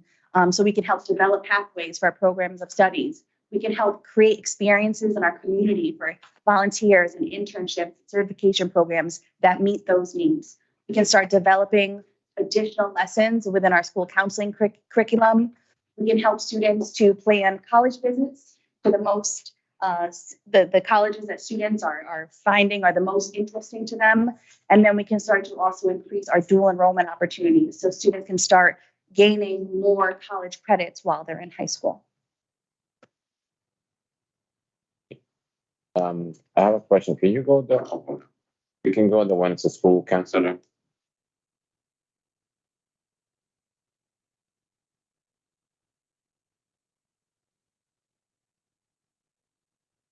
I see that picture. I must say, I feel like I know that. Not a high school student, but it is nice that they create their own Yes. their own profile. So it kind of gives them some ownership. It's almost like a social media platform to them. It can kind of remind them of something Yeah. like that. And the last one, what does it mean? Because I see the letter. What does it mean? The AP, FC, all this letter. Sure, of course. So AP are those are advanced placement classes. Okay. Yep. And ECE is early college experience. So students can take an ECE class while they're in high school, taught by their high school teacher, but that high school teacher is also an adjunct professor at UConn or at UB. And they, by completing that course with that teacher during their high school day, they also receive the college credit for it as well, which typically, if it is done through UB or Southern, we're working on a partnership with them, those credits are then transferable. So when they go to college, and for example, Southern, you can take up to 30 credits while you're in high school. So they could enter college as a sophomore. So there are really amazing opportunities for advanced placement classes and for free. They take these classes for free typically. And so they can leave high school already underway for their college. Housatonic has somebody do a role. Exactly. 18-year-old for the associates. Yes, we have a strong partnership with as well for Can them. you go to this page, the school counselor department? Sure.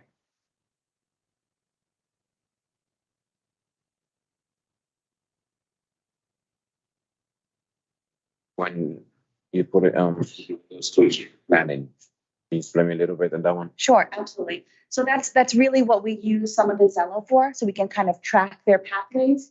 But that also means making sure they're on track for graduation. So, reviewing the Connecticut State graduation requirements, planning out what classes they'll take which semester in order to reach those benchmarks, and then starting to investigate what are their interests, what are they looking for after high school as well. or for the middle school to high school transition. Where are they going to high school? What applications have they completed?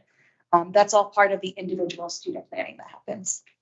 And this program is only online, or they have in the school with the social work, they can let them know the student from high school? The Zello program is all online, but the individual planning is done together in collaboration with the student and the parent. Those are not done online.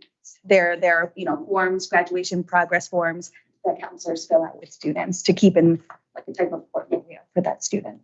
Okay, I'm gonna ask a question. Do you have any questions? Yeah, a couple. Yeah. Uh-oh. You come. All right, you just got the guy, right now? I only have school counselors, yeah. Okay, so, Dr. Young, social worker. question.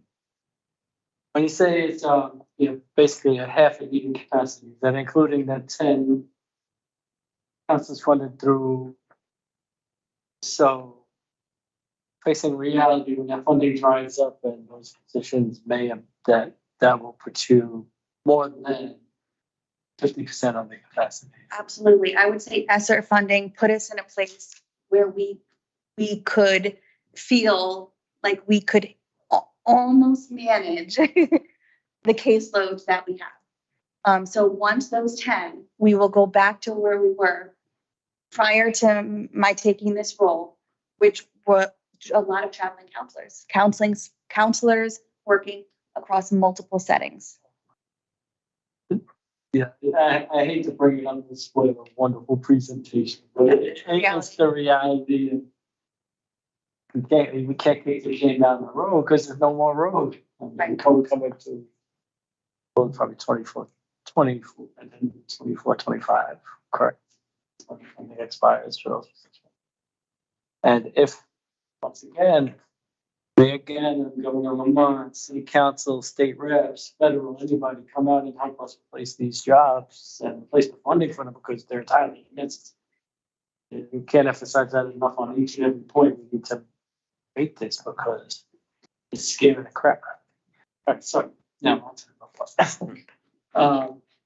Mentioned exploring careers and things like this.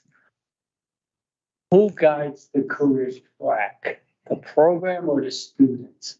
Is it like what they used to call it? Where you pigeonhole a kid in a certain thing in like the 5th grade. Yes. You're gonna be a plumber. Yeah, that's a great question. So we do have specific pathways within our high schools that can prepare a student to leave high school and transition into a career or certification program. But it doesn't, those don't mean that is their only option. Typically, I mean, when I was a high school counselor at Fairchild Wheeler, even if a student was saying, I might want to try this apprenticeship, I would also encourage them to fill out some college applications because it's always great to have options if one doesn't work out over the other. Yeah. So I think setting students up for a lot of different options is what the school counseling department really focuses on. Right, because way back in the olden days, we used to have the aptitude tests, and they would pigeonhole students. And that's one of the concerns I got coming up with the new BASIC. You heard the announcements, you read the things in a paper that say plumbing, track, police, firefighter. Supposed to be college and career readiness. I have a fear that sometimes kids can get pigeonholed to something because they're taking like the test. If it's guided by Zello, they get 70% science, like into the STEM field, and they get 70, 70, 70, 70, and they're showing a greater aptitude for, say, the trades. I'm concerned they'll be discouraged from trying to boost up that 70. That's where they're passing. I definitely hear what you're saying. I think we use this data more to try to find opportunities to pique their interest, to keep them engaged and motivated towards something, but never creating, like you're saying, a pigeonhole that's their only choice after graduating. Like, Something else? yeah, no, thank you.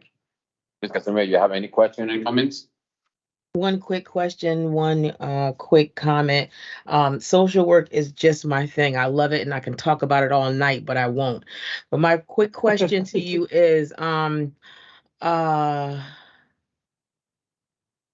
what about the counselor for the counselor? So does the district pay for you guys to have supervision individually or as a group? So I supervise the school counselors. We meet almost monthly to provide professional development and support for the school counselors. And so I would say I'm the counselor of the counselors, if that's what you're asking. Absolutely, you just answered it. So who do you go to for supervision? So I report to the superintendent. So you don't have a licensed clinical social worker that you go to for Oh, I know. supervision? That's my question. No, we don't do the clinical side. That would be more of Dr. Young. Okay. Counseling. Got it.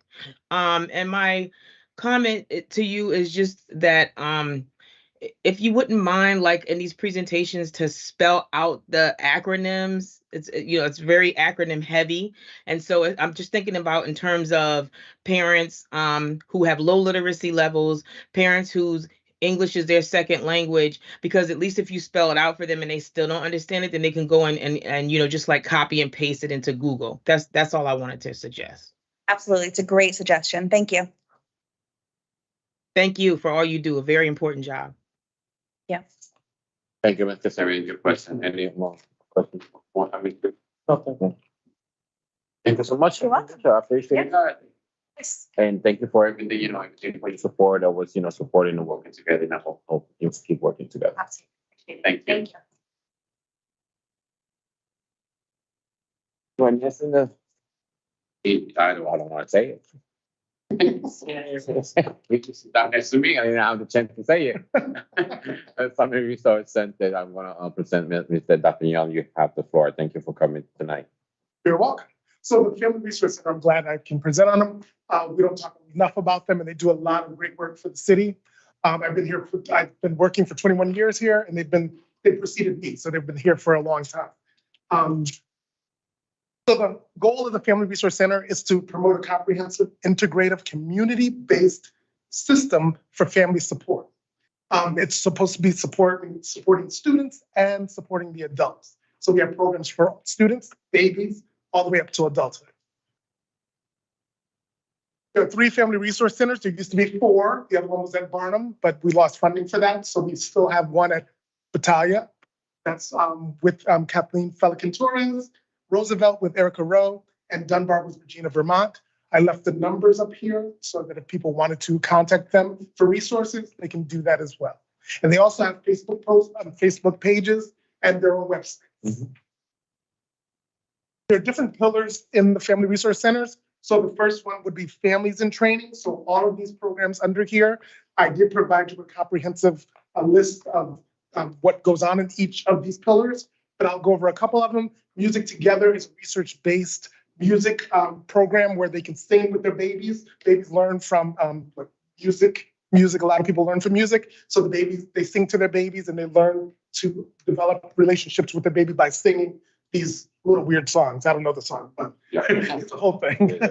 And we also have Parents as Teachers, which is our research-based program where they go to the home and they can help people with parenting skills. So all of these things are helping to provide families with support within the home. So, and there's a couple of others, but again, I have the breakdown for each of these here. The next pillar would be positive youth development in school and after school activities. So we have a confidence group, which I got to talk to them because the confidence group is all about girls. So they have this program where it's all about just for girls getting confidence, but I think boys need confidence too, but I'll talk to them about that later. We have a cultural heritage club where each week, they bring a different topic about a different culture so that everyone can learn about different cultures. It's not just the African-American and Hispanic, but you can learn about all different types of cultures. And here we have Girls that Code, another one just for girls, where they learn how to program computers, that type of thing. So there's a lot of good programs under the youth development piece as well. And the adult learners. Now, this is one where we had some difficulty with because we have some activity coordinators that we have that we had to find money for. We lost funding for them, but we need them to provide these classes because no one is there to watch the kids. So I'm looking for funds for those activities people so they can do the babysitting so that the adults can attend a lot of these programs. Yeah. But again, I'm looking for those funds right now.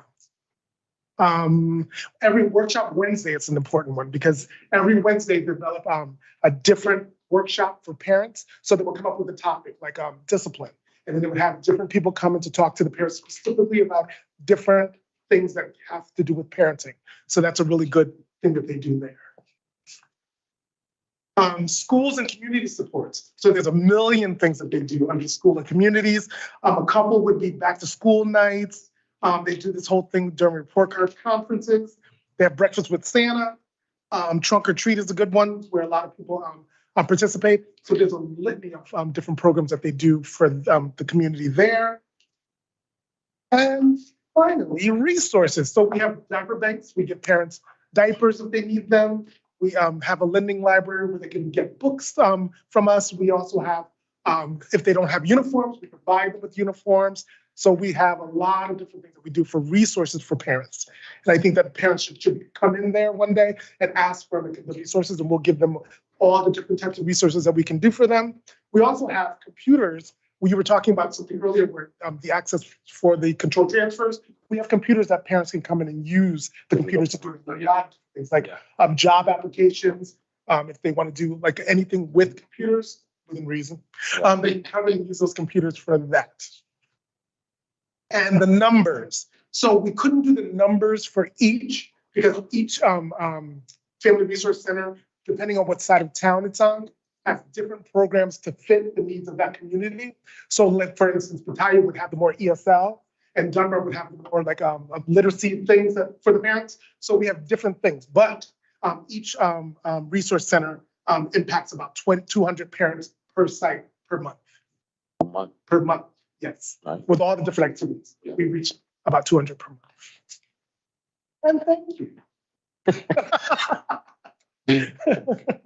Some questions, concerns. I don't have a question, but I know I have this training with the Family Resource Center, and I was part of the workshop with Battaglia. Okay. All right. Yeah. Tomorrow they have event tomorrow. They invite me to Battaglia. Yes. I mean, I'm gonna be there. okay. Yes. So, and that means I cannot complain about them. They do a lot of the research for help the parents, the students, teenagers, something, teenager parents, you got teenager, parents. Yeah. And they're amazing because I like the when there's a teenager parents like that, being in school, they treat them very spread, confident, private, and I like that. And I feel that the teenager feel more comfortable to go to Family Resource Center, something with the family. Oh, yes. And I see that. If I'm telling you, they do a nice job. I will send an email to Ms. Perry. I'm going to follow because something in the website in the school, they don't have the Family Resource Center. I don't know if they did it. I'm going to keep checking it again. You talking Because, about specific? no, all the 3 Family Resource Center. Last time I spoke to one of them, it's on me, it's not on the website in the school. And it's very important to be there. Yes. So parents, so I have to check. I need to check it. But maybe it's there. I'm in. But if not, I'll let the numbers parent to be sure that information from Family Resource Center be placed in each school. Absolutely. So it is good. I cannot complain, but then they did a basic job. Ms. Soga, you have any question? No. Ms. Casimir, you have any questions, comments? Yes, I do. You had opened up your presentation with the fact that the family resource centers aren't talked about enough. I cannot echo that. It would be infinite the amount of times that I would be able to echo that. But I just want to very quickly focus on the home visiting program that he spoke about, parents as teachers. I've been a parent educator for about 15 years now, and the Parents as Teachers program is very critical and crucial because it focuses on from prenatal all the way through the age of 5. So there are 3 sectors to the Parents as Teachers program. Parent-child interaction, where they go into the home, bring an activity into the home, encourage the parent to do the activity with the child, and then explain to the parent how that activity is helping the child's development in all 4 domains: language, motor, cognitive, motor skills, language, cognitive, and social emotional. There also is something that's called development-centered parenting, where they will talk to the parent about all different types of parenting issues, like crying, the baby crying, on and on and on, the purple crying period, or difficulties with potty training, which is so hard to teach a child how to potty train. It's almost as hard as teaching them how to read. And the third sector is well-being. They tap into the parent. Are you okay? One of the most fascinating things that I learned when I was taking this training is that the parent can, from the 3rd trimester of pregnancy all the way up until the baby turns 18 months, that whole window is like a hot spot for parents to develop depression, especially if they've had a mother who's had depression and they've had a mother who's had depression. And I also love the fact that they work with dads. They make sure that they send the message that fathers are just as important as mothers are when it comes to their children's development. They also take depression screenings. They take parental stress scales, and they also screen the children. They do something that's called an ages and stages screening. So if any child has a developmental delay, they will refer that child over to the Birth to 3 program right away. So I just wanted to say those things and to highlight and echo what he just said, that the home visiting piece is absolutely crucial. It's just as important, or even more so, than a lot of the other things that he's mentioned. So that's all I wanted to say. And thank you very much for doing a great job. That was an awesome presentation. Oh, thank you. Thank you, Kesame. I feel like you almost taking Dr. Young John. Sure. Yeah. Thank you, Ms. Kesame. Well, Dr. Young, like always, you go over to your presentation. I appreciate it for your valuable time. I think you do, appreciate that, your valuable time and everything. I really, really appreciate that. Like always. Thank you. Thank you. All right, next in the agenda, we have physiology department update. How are you? Good. I'm Francis Aponte. I'm the Director of Psychological Services for the district. I'm just going to provide everyone a quick update. We do have a mission in Bridgeport Public School in the Department of Psychological Services. We're really working on helping children and youth succeed academically, socially, behaviorally, emotionally. School psychologists are experts in mental health, learning and behavior, and we collaborate with educators and parents and other professionals to help create safe, healthy, and supportive learning environments. And we really work on strengthening the homeschool connection. It's really important to strengthen the homeschool connection and work with communities. School psychology is a national shortage area, so unfortunately that has relegated our role in Bridgeport at this time in providing comprehensive evaluations for students who have been referred for or currently receive special education services. We do have a broad ability of skills, but we are really focusing in that area at this time. We provide comprehensive psychological or psychoeducational assessments for children who are being referred to determine whether or not they require specialized services or for continued eligibility, or even for some students, we're lucky enough to be able to say they no longer require specialized instruction, they can return to general ed and be fully successful. We provide school-based mental health service to students as needed, depending on the student needs, and will refer out, if necessary, to outside agencies. We provide crisis intervention, prevention, and recovery supports to school staff. And we have knowledge in learning, behavior, mental health, and the impact that they have in schooling to support school teams. We really work collaboratively with school teams. And the question is always, I like to share, is where are Bridgeport school psychologists working? We cover all Bridgeport public schools. We also have to provide evaluation services to the 9 private and parochial schools that fall within the city of Bridgeport, the 8 charter schools that are in the city of Bridgeport. We also have students who are attending 2 charter schools in New Haven, 1 charter school in Stafford that we are responsible for conducting their evaluations. Our school psychologists also cover the 33 out-of-district special education programs, which Bridgeport had students at.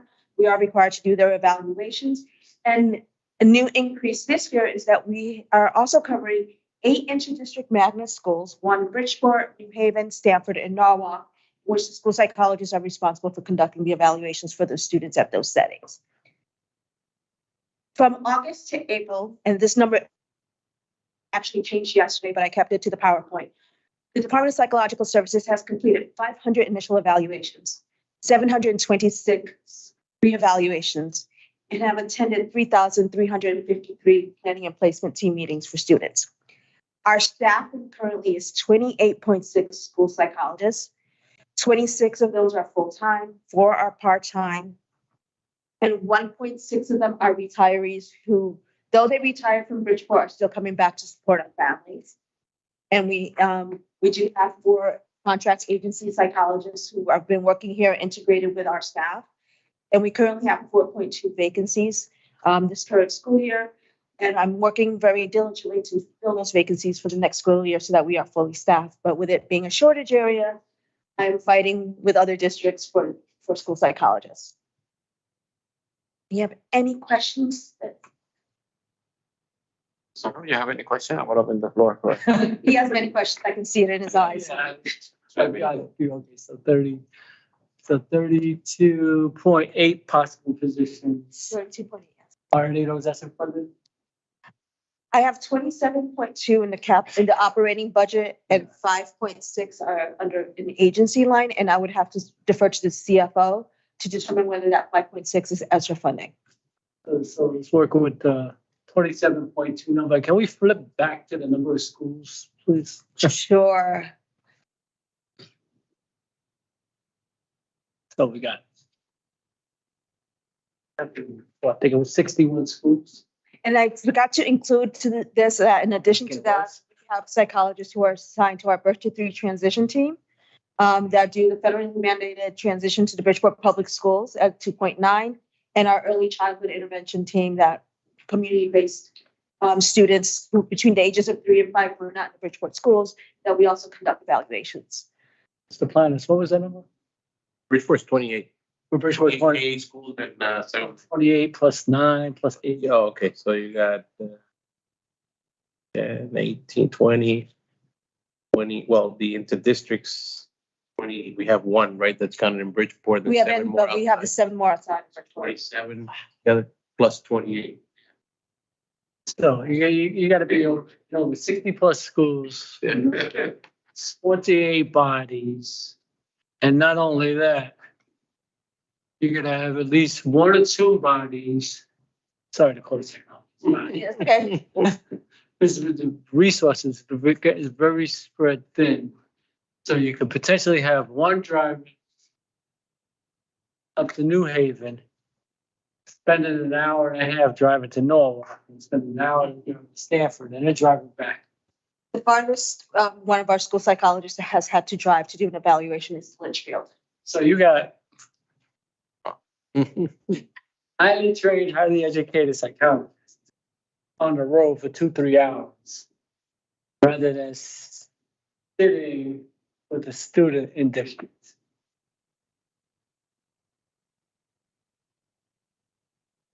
It's mind-boggling. My staff goes above and beyond those Yeah. psychologists who have to go out of district, who leave to give themselves travel time so that they get to the out of district school when the out of district school starts. So that they're there when the student arrives so they can complete the evaluation. Oh, absolutely. This is in no way, shape, or form. I'm not a psychologist, just driving. They're not choosing to drive. So I understand that. I know it's beyond their control. It just 9 private and parochial schools in the city of Bridgeport. I know it's by law that we have to provide these services. 8 charter schools. This is what I talk about with the funding. Especially let's just focus on the charter schools in the city of Bridgeport. We got about $48 million in funding for these charter schools with about 2,000 change students. Bring them all back. We can absorb them. We got 6,000 empty seats. It's not going to cost us $42 million.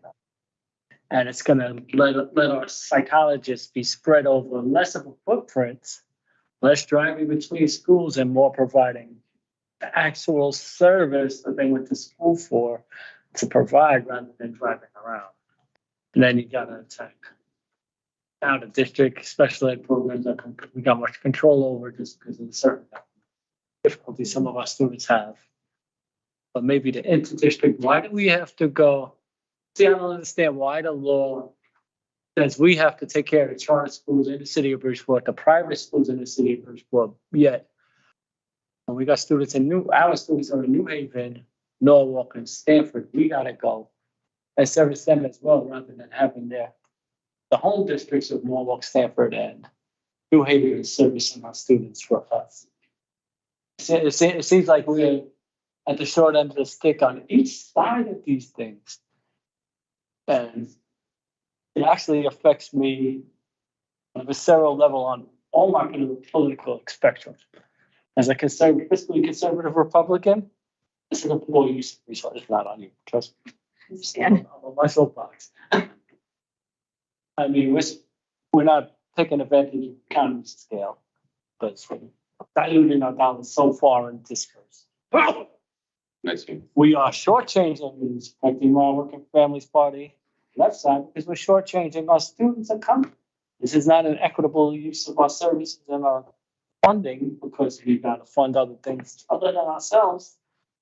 Especially the private school right now is bothering me the most because kids that go to private schools have parents that can afford to pay for stuff and they're drawing off services from our public schools.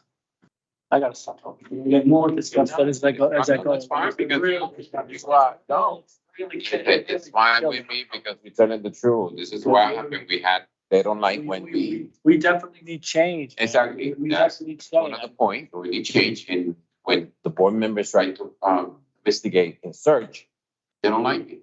Because they want to hide everything under the table. Guess what? We go under the table and we keep on following, the situation because we have to help us, the people, our Bridgeport school, our Bridgeport staff, and we don't want, really don't want, it's gonna break our heart if they don't get funded, we gotta have an AK layoff. Right, and Not the thing we want, but if the people over there don't help us, it's tough, and our friends out there, News 12, News 8, Connecticut Post, only a Bridgeport, always looking for us to mess up and catch the headlines. This is the headline y'all should be putting out.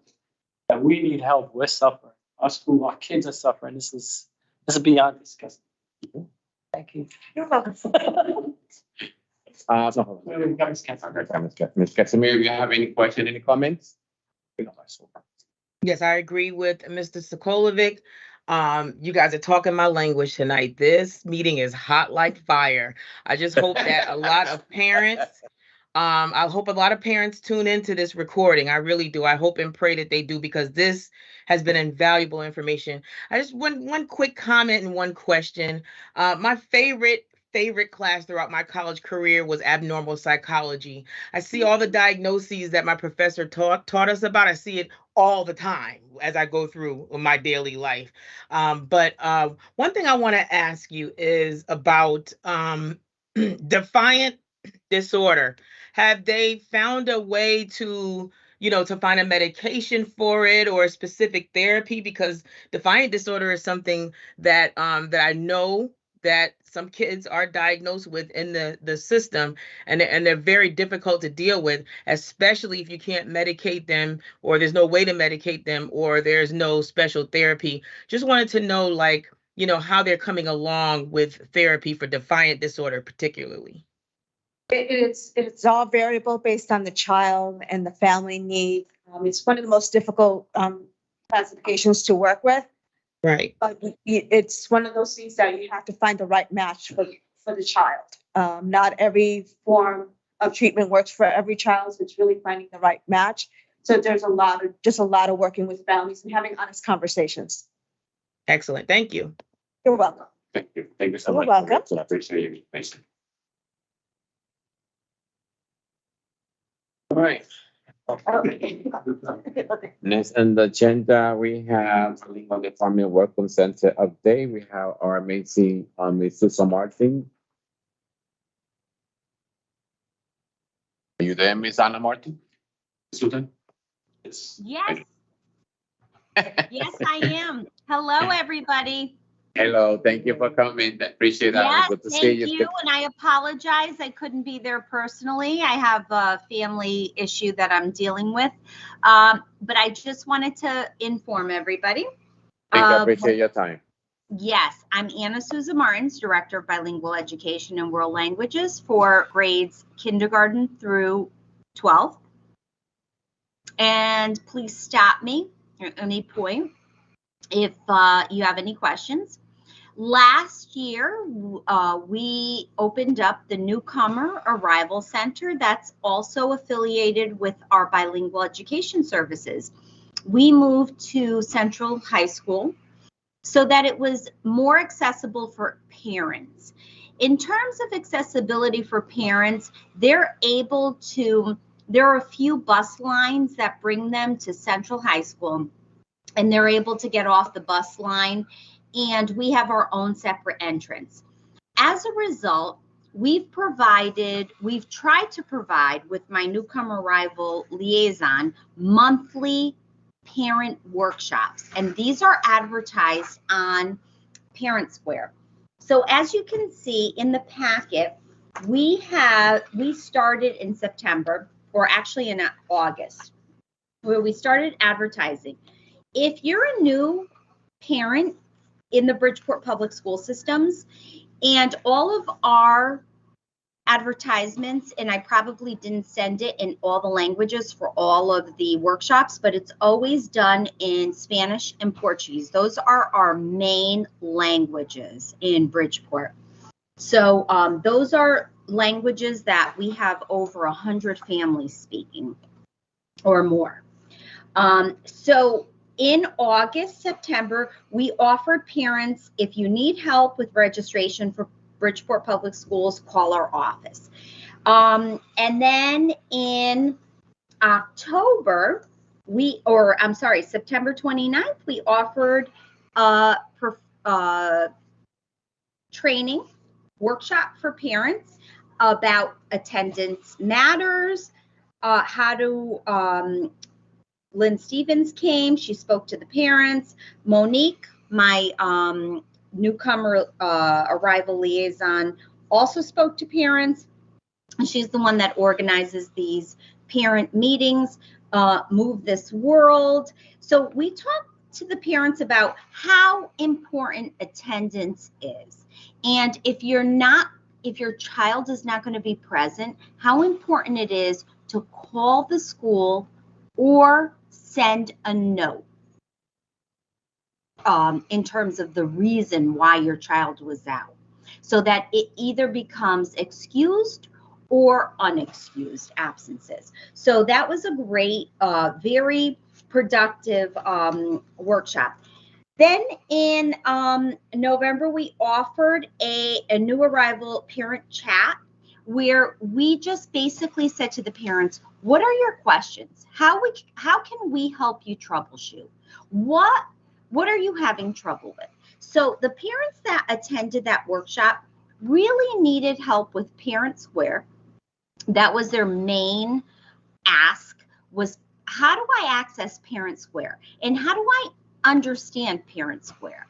So that was the number one. And then number two was, what do I do if I need to contact the school? Like, how do I contact the school? So we explained to them that if you contact the school, you can ask for interpretation and translation services. And if they can't offer that, call us and we will mediate for you. So that was that workshop. We've also offered, so my Newcomer Liaison, she went on maternity leave. So she had a little bit of a lapse in terms of workshops. However, she started in March, where she started providing workshops again. And one of the great workshops that was provided was, well, two, since she's been back. Well, in the fall, before she went on maternity leave, we had the Connecticut Immigration and Refugees Center offer a workshop about, if you're here undocumented, what do you need to do legally to become a documented citizen. Okay, so we had a great turnout. We also had a wonderful turnout this past week, which was the work, it was the Connecticut Worker Center. So it's a center where they came out and they talked to our families about not being exploited in terms of working. So it was so amazing. They came out and they basically said there are laws about labor. So your boss can't tell you he's not going to pay you at the end of the day and have you work 15 hours for $10 an hour. That's not legal. So that kind of information they gave to parents, which was very eye-opening for a lot of our parents. So that is what the Newcomer Arrival Center is offering.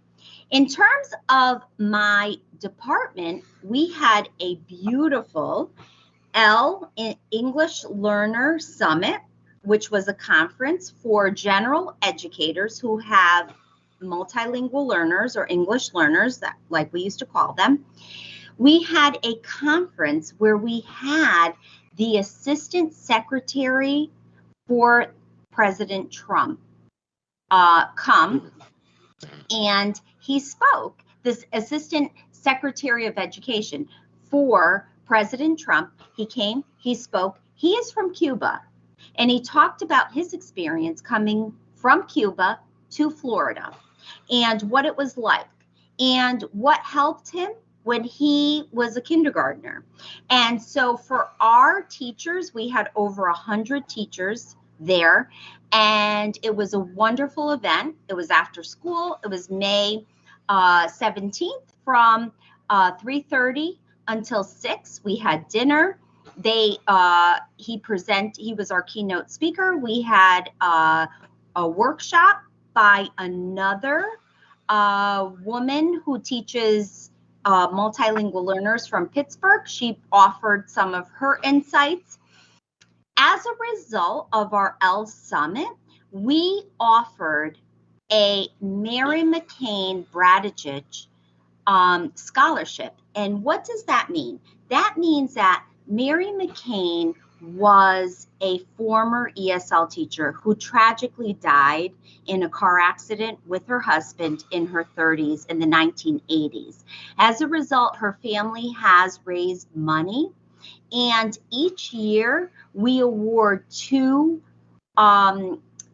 recipients, scholarship recipients, and one of the criteria is that they have to, from high school, they have to be enrolled in either a community college or a college or some type of program. So this year we awarded 2 Harding High School graduates, and I did put their essays in this packet because their essays brought me to tears.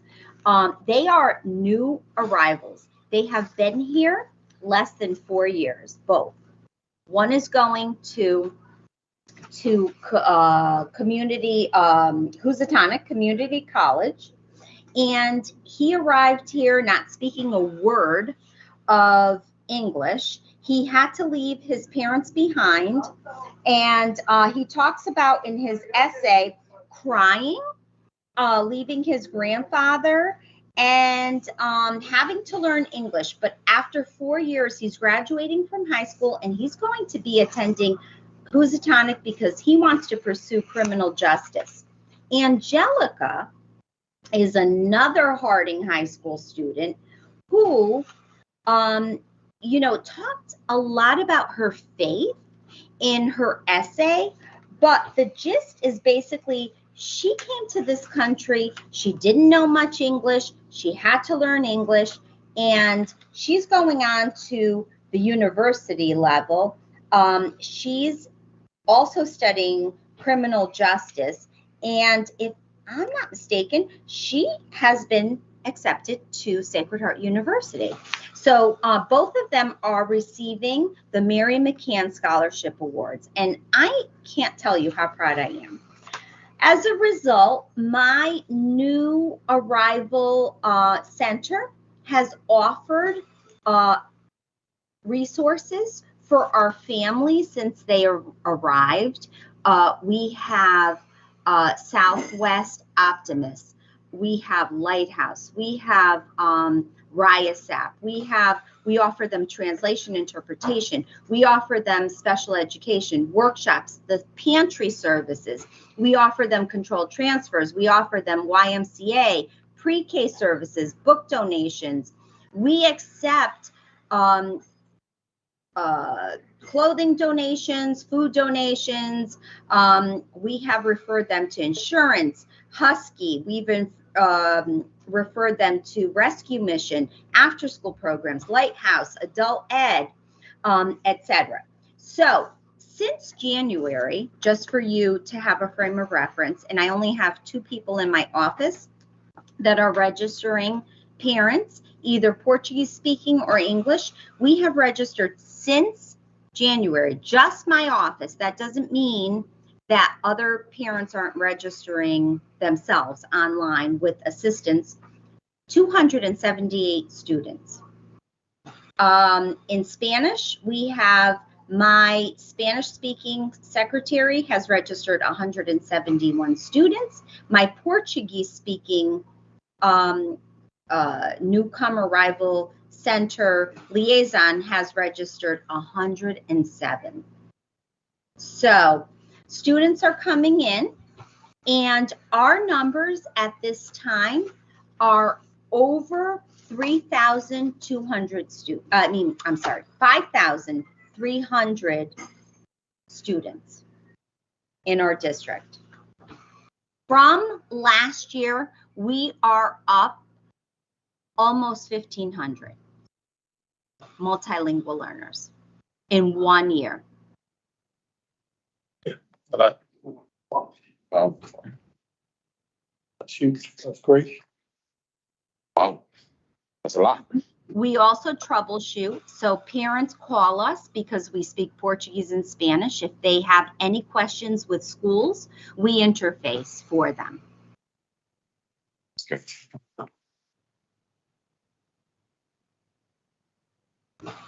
That's it? That's it. Any questions for me? Yes, But of course. I have to tell you, Mr. Benahan, I love our parents. I love our students. And the last thing I do have to tell you is that we put a little video together for a parent orientation. It's in Spanish and in Portuguese. I'm not sure if it's able to be, I don't know if any of you No, were they able can't. to. No, they can't. But if They you can, no, they can't. But if you can send it to me, I can share it to my committee. Yes, I can certainly share it with you and have your approval before we put it up on our webpage. Yeah, of course. That would be nice. Thank you. But I have a Thank question you. for you. Ms. Anna. Like always, thank you so much for being in my committee. Always, Absolutely. 100%. We support our families. We love our families. We welcome them. And anything we could do for them, that's what we're here for. I know you for so many years as my son started, I went to school and now, so I know you and your team always do an amazing job. I really appreciate that. Thank you. I know when you open your center, how many staff you have in your center right now, including yourself? So it's myself. I have a data and assessment specialist who basically looks at the data, and she reports to the state all of the data. So that's one, but she doesn't interface with parents or the students. I have an L instructional specialist, which helps me test students. I have a Portuguese speaking clerical who answers the phones. She's full-time. I have a newcomer liaison who registers and speaks Spanish, the parents, and connects them to community resources. And I have another full-time clerical who's Spanish speaking, and she registers and connects parents to community resources that would fit their needs, but again, Spanish speaking. So that's what, a total of what, 5 people? So, 5 people, yes. Yes.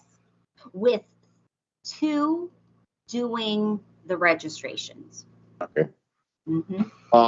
I know the last time I asked you that question, you answered me, what about translate? When the school didn't have somebody translate, Mhm. basically given that they don't have somebody certified, supposed to call your center and help the parents who never need the translate, right? Yes, but I also communicated to the schools at the beginning of the year that we have, so this will be our last year because an RFP has been submitted and we are in the middle, a committee is in the middle of reviewing the RFPs from different interpretation and translation companies. So at the end of June, I believe we'll be presenting our, I guess, recommendations for a new interpretation translation company. But just for you to know, I have communicated across the district that we have Linguistica International and we have an account number and a telephone number. They can call, that's on demand. They don't need to go through me. They can call directly. If a parent shows up in their office and says, I speak Hindi and I need help, they have that number. They can call it. They can call Linguistica. They can say, I have a parent in front of me who speaks Hindi. I need a Hindi interpreter. This is our account number. And they will put a Hindi interpreter online. We have Shorelines, and that is Spanish only. She is a one-person interpretation translation company, so she could get booked. So that's a little trickier. But, you know, if she's booked, we go with Linguistica. So they don't necessarily have to go through me. They submit their requests through a form that Marlene Siegel has created. And it's really sort of housekeeping so that we know how often we're being asked for translation and we can kind of keep an eye on, you know, what's happening. But if a parent shows up, they do not have to fill out the forms. They can just call the company and they can give them their account number. So that form, the school had to do it, right? Yes. So if they know that there's a PPT coming up, they fill out that form because they know ahead of time that this PPT is coming up, it's scheduled, and so they're asking for specific languages, and we're asking them to fill out the form, correct. How many certified staff you have, you know, for translate or in each school, or is it different? So the last time that we trained staff was, I want to say November or December. And we're at about, I would say, over 100 staff members across the district. Again, it's voluntary. We don't ask anybody to do anything that they don't feel comfortable. Yeah. When they are certificate staff, are they get stipend? Or during the school day, they are not, because that would be double dipping, but after school, yes, they would be. Sorry, I didn't say that again. So during the school day, no, they would not receive a stipend because that would be double dipping. It would be during their school day. But if they provide any services after school, yes, they would be provided a stipend. Okay. $24.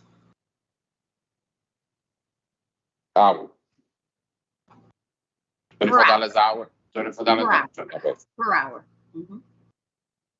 For now, I don't have no question, but Circle, if you have any question, comments? Yeah, I just want to just follow up on that. What if they do it during their prep period? I'm sorry? What if they do the translation service during a prep period? So that's still work time. So they get prep time. And so they don't get paid. That would be voluntary on their Okay. part. Yeah, that was just an extra question just came to mind. These services that we book via telephone, and they from what I remember, they also do it via remote, like Zoom or whatever too, or Zoom or Teams or whatever. Yeah. Are they available like 24 hours? Or Is that Linguistica you're talking about? correct? Linguistica? Yes. Yes.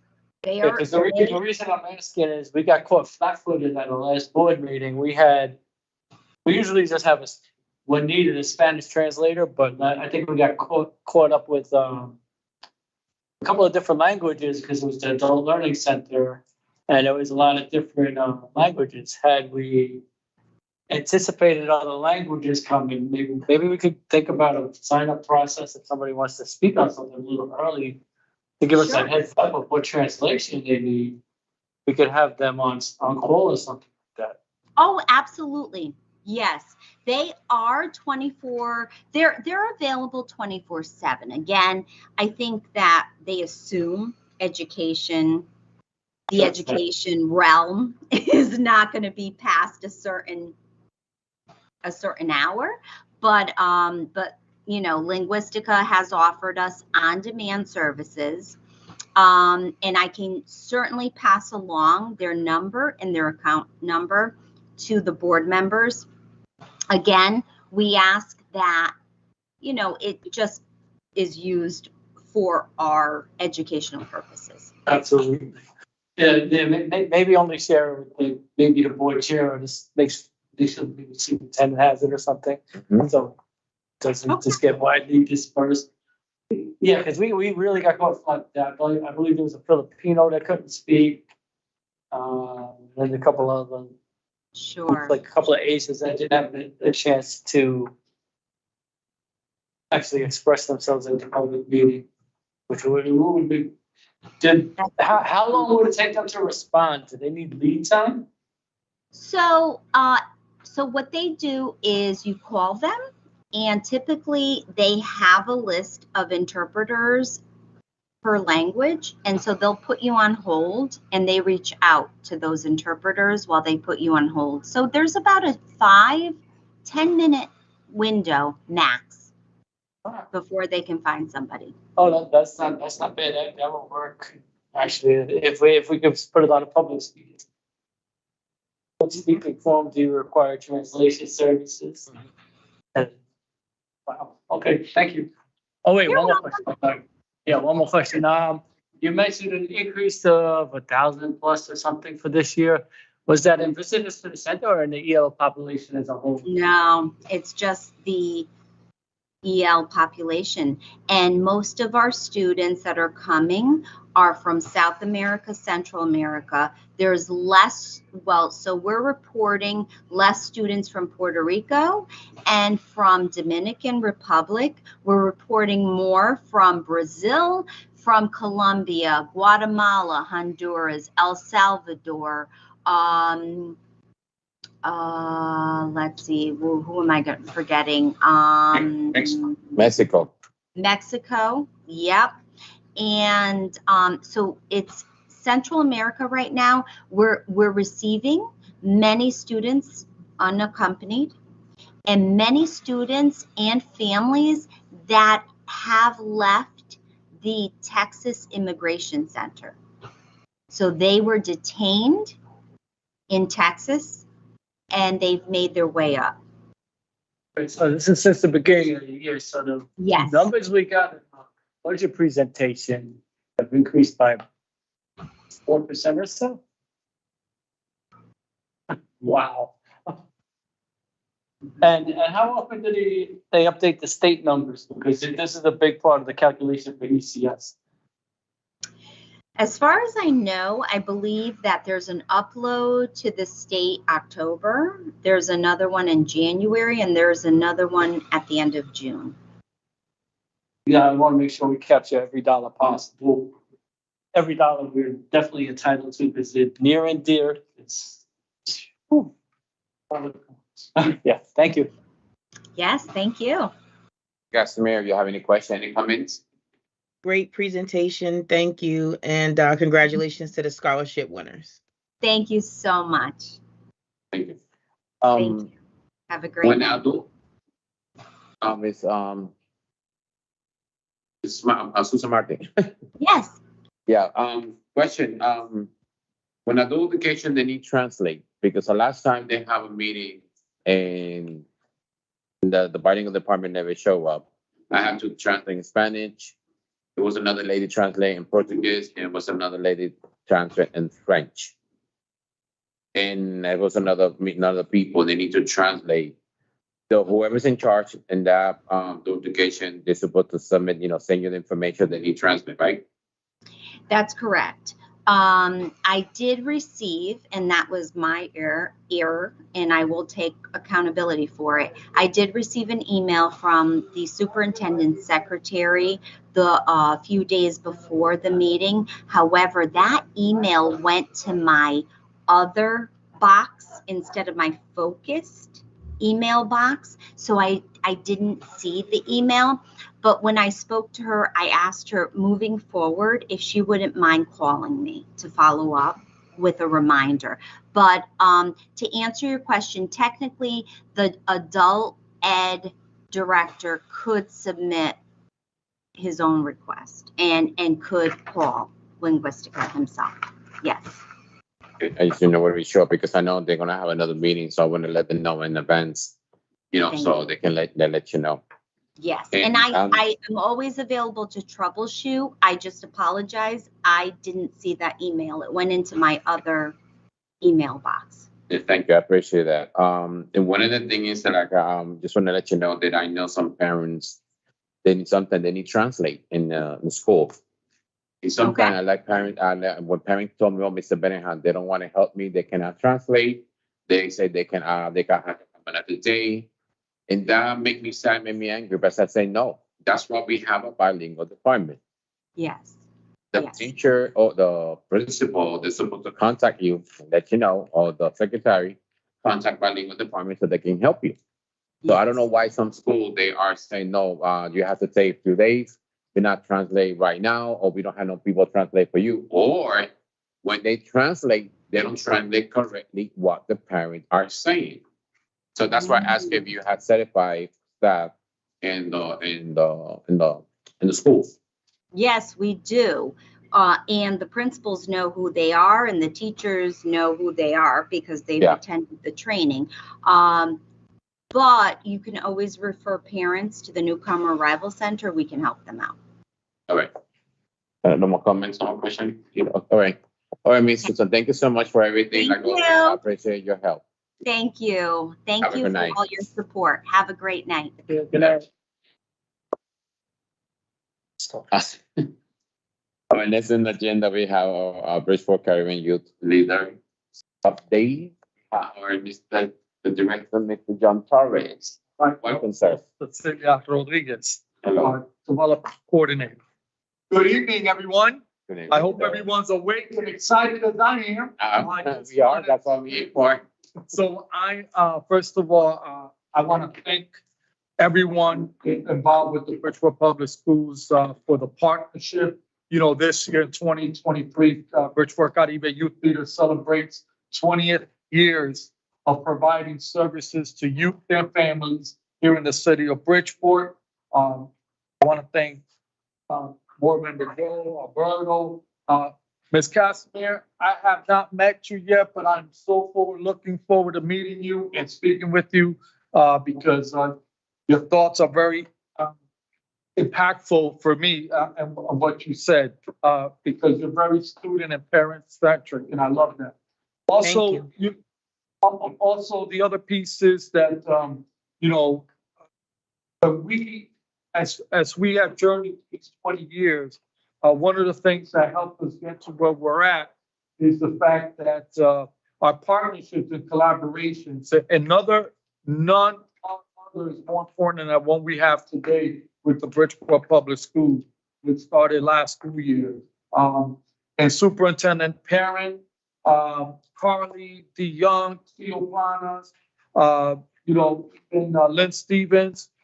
We all have been involved in this process together, you know, and even Benjamin Alberto that calls me to talk to me directly when he thinks that there may be some opportunities for us to be addressing with children and parents. We take that and collectively work together to make things happen. You know, if you look at the report that we sent out, and on page 2, it shows that this past school year, we almost served 1,500 youth in the Bridgeport Public Schools compared to 1,200 our first year. And that's a 20% increase. And I truly believe that next year's school year is going to be even bigger and more people involved, because more and more, not only the teachers, the guidance counselors, but also the parents and the students are aware of the programming that we have. You know, for us, our mission is to provide them a safe, engaging environment where they can learn and grow through athletics, through sports, through education, or even civic programming that ultimately will develop leaders in the community wherever they land as young adults. One of the things that we have seen as a recent, and there's multiples, I just don't blame the pandemic, there's other factors, is we've seen an increase in aggression among youth and adults. That includes physical and verbal. An alarming one is a higher level among young ladies starting as young as 11 years old.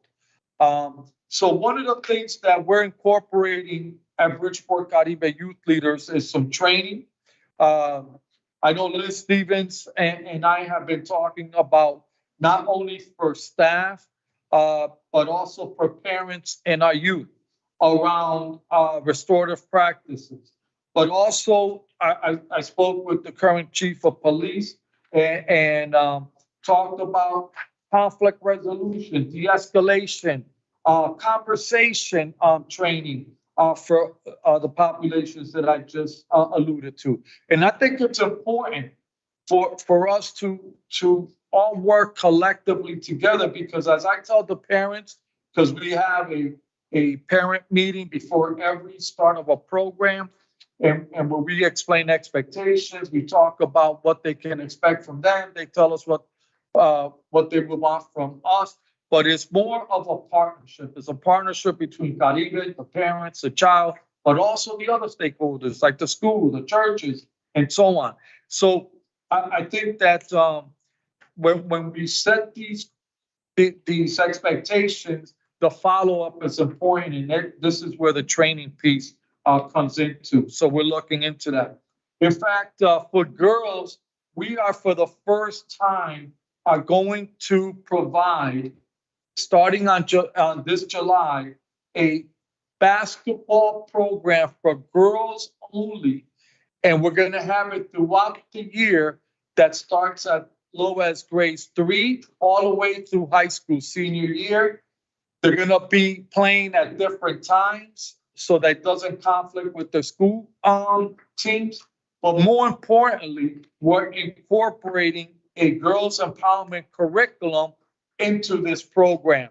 We're seeking young women, ladies that can serve as mentors and also be able to deliver the curriculum, as well as utilize basketball as a vehicle to translate the game into those soft skills that will help make them better aware of communication and being who they are, the best versions of themselves. With that said, That's one of the programs for 2023, 2024.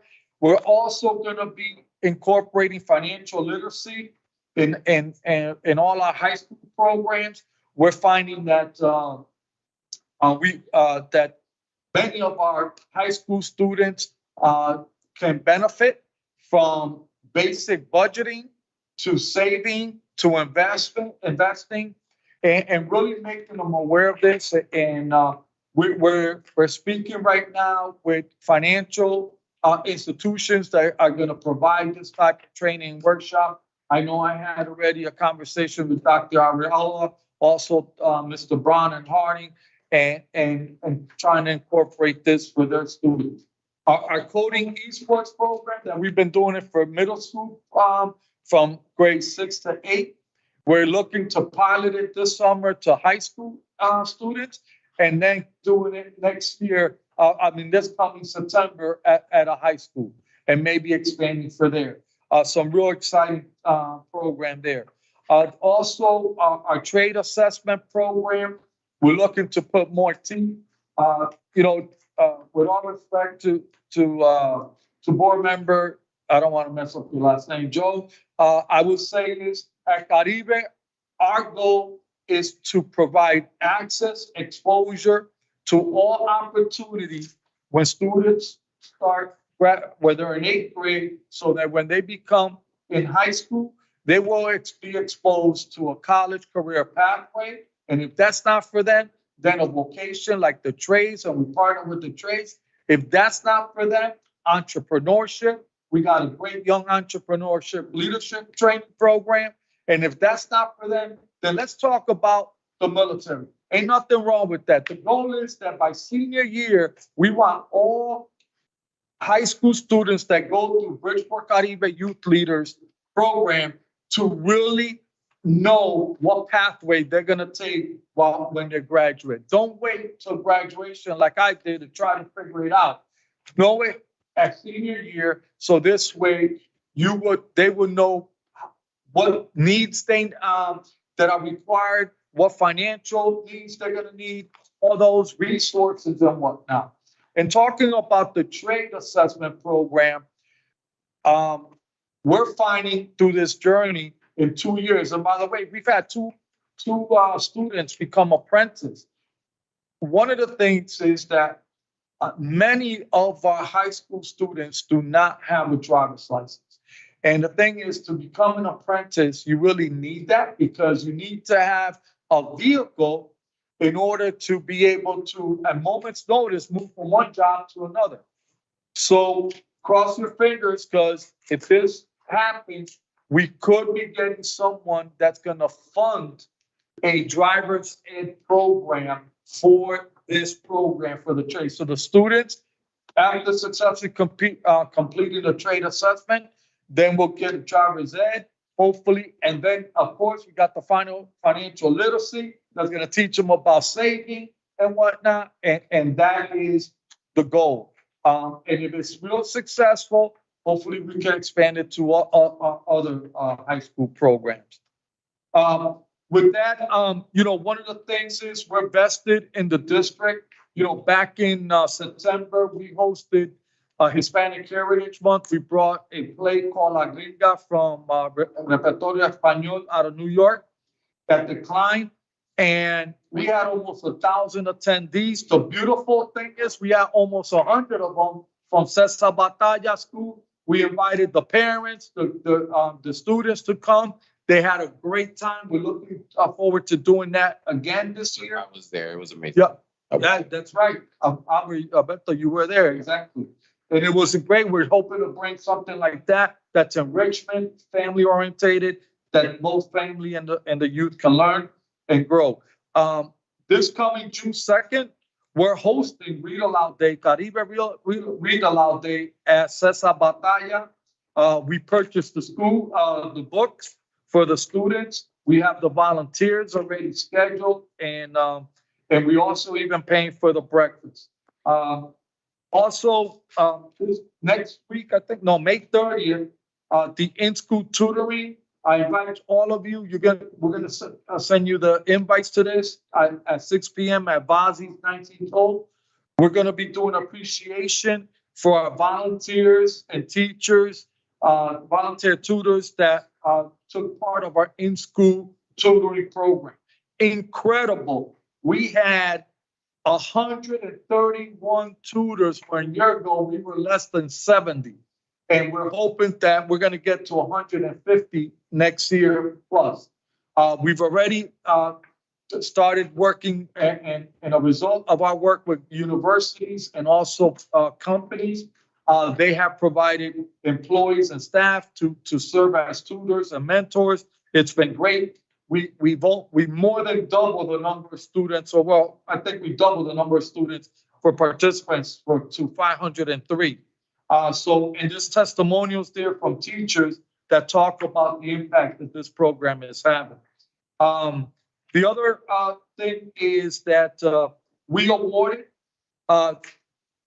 two $250 scholarships to a Central High School student, which I don't have their name, so I apologize, and an adult ed also scholarship to the adult ed graduate. And we did that purposely because with the adult ed is that we should work collectively with them because we want to help them be able to move to achieve their goals too, right? As youth. So we're vested with BPS. This is not money that I took from BPS grant. Don't think that. This is us from our heart that we're trying to do.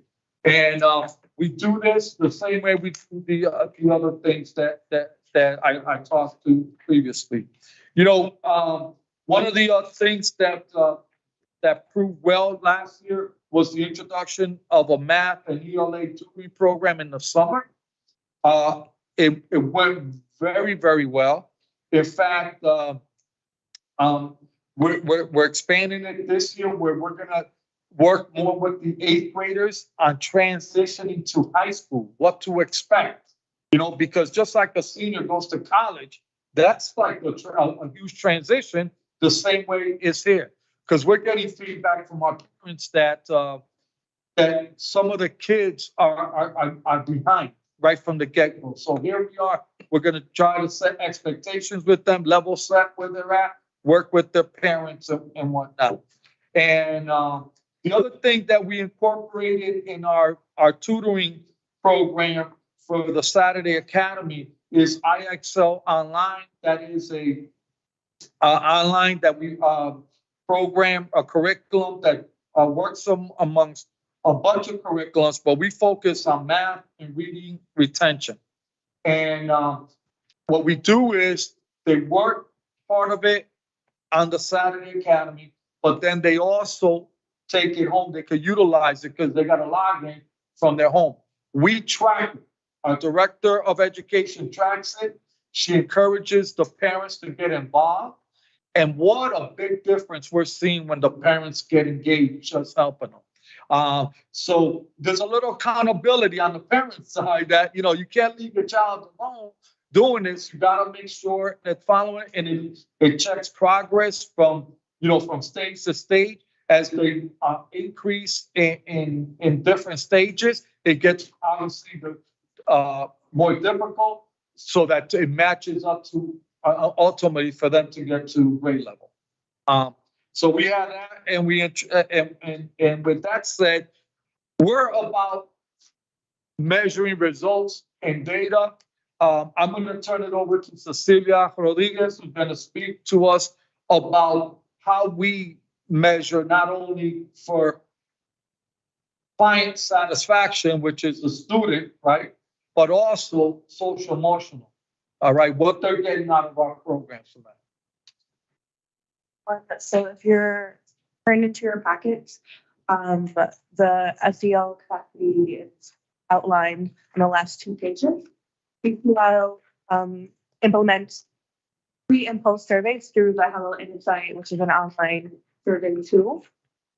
In pre-survey, anyone who completes it is classified into 1 or 2 groups. Either you are emerging in your SEL capacity or you are advanced.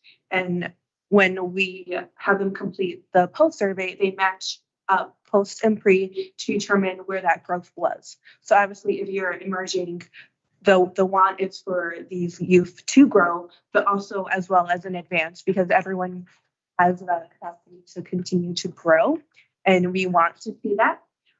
We have the typical mix between emerging and advanced. If you look at the chart, you can see the breakdown across the board. We do have a very high number of youth who succeeded, and that means that they grew, regardless of whether or not they were in emerging or if they were advanced. Both categories grew. So in our education programs, in terms of college readiness, they grew 80%. And in our sport programs, and by this I'm referring to our middle school basketball program, that was 100% growth. For the core SEL, that is the same across the board, regardless of what program or what department you are participating in. We do track that because these are things that we have outlined as like 5 key things that we want to make sure that our youth are hitting. And as we can see in our education programs, 76% have grown in core SEL, and in our basketball program, we have a 100% rate of growth. In terms of impact to programs, we have ranging from 96% to 100% have grown in at least one of the 2 program-specific SEL categories, and 80% to 100 have grown in at least 3 of the core SEL capacities that we rate, which is really great for us because we know that we do a lot of work. We see it over youth, we see it in our retention rate and the word of mouth. We see in our parents who speak to us afterwards who said that they've seen a difference in their kids, but it's one thing to hear it. And it's a whole other thing when you can pull up the report and see it quantitatively, how well you're doing and the impact you're having on these kids in very measurable data, as well as social capital. Now, this is a category that kind of shocked me. 4% of our youth report that they don't have a single supportive adult in their life. And by that, they're asked to rate whether or not using one of 5 social capital metrics, if they receive encouragement, support, attention, belief that they can succeed, and just overall acceptance for themselves. So to have 4% not have a single adult was in the pre-survey was staggering for me, at least. In post-survey, we had up to 48% of our youth who reported that social capital, i.e. the number of adults in their lives actively and positively contributing to them, to their success and their just overall emotional well-being, increased by at least 1, which is, I don't think I have to get on a soapbox to tell you the difference one adult can make in a life. The general wealth is capped for 3 or more. So we rate 0, 1, 2, or 3. The majority of our youth, I want to say close to 4/4, say that they have at least 3 adults, but that 1/3 that has 2 or less adults is really what we're targeting at, because these are our higher students. These are the kids who don't have that support and who are doing these programs on their own, but don't have that outside motivation to help them succeed. Our highest growth of improvement was in the social metric expect to explore interest. So we had a reported increase of 32% who said that the number of adults that expect them to increased. 32% as well in the number of adults who just pay attention to their lives. So something that's so basic is really lacking in our youth. In terms of overall satisfaction, so in our education programs, we have a 72%. in basketball, we've shown 100% program satisfaction. And on the last page, I break down experiences. So that is measured in a few different ways. Part of the survey we asked our youth to complete is to identify the different metrics that they think that they want to grow in. So we measure the potential for impact. So areas that they want to get better at, whether that's engaging authentically, whether that's challenging growth, areas like that. And then we rate on how well we implemented that to their satisfaction using the research-based methods that we do. And then we get an additional score based on how many you think we were rated in that metric. So I don't have it outlined here because it's a very comprehensive report, but we rate 2 foundational metrics, whether or not are you've engaged authentically and if they promote your bond. So in both our education program and in our basketball program, our youth said that they 10 out of 10, they wanted authentic engagement. As for implementation, that ranged from 85 to 100 out of 100 score. 91% of young people reported that the program, regardless of what program they were in, helped them feel safe and supported by consistently and purposefully applying their recommendations. 75 to 100% rated that takes the time to really understand young people in their lives outside the program. In terms of promoting pair bonds, because we want our kids to not just develop individually to be the best version of themselves, but we also want them to learn what it's like in teamwork, regardless if it's basketball or if it's education. But communication is a skill that's very important, and it's a skill that we've seen has started to trend downward in our youth. Our kids across the board rated that 9 out of 10, they desired a potential for impact and being able to like build on that capacity to promote those, which is something that we thought was interesting because we see that lack of communication skills, but to have our youth also acknowledge and say that they want to get better is great. So the implementation score ranged from 66 to 100. And that's also depending on the program. 83% to 100% of our youth reported that the program creates an environment in which they feel safe and supported by one another. 76 to 100% reported that the program creates a sense of team or group identity. And again, that's not just basketball, but that's also education programs. So even education programs like SAT, PrEP, and TAP, where you think it's more like individualized and the program is meant to help build your own skill and taking these tests. It also shows how well our youth are communicating with each other and creating those networks amongst themselves. We also surveyed fortifying, what was classified as fortifying tools. And this is something I'm interested to talk about as well, because the lowest score for impact, potential for impact, was in challenge growth.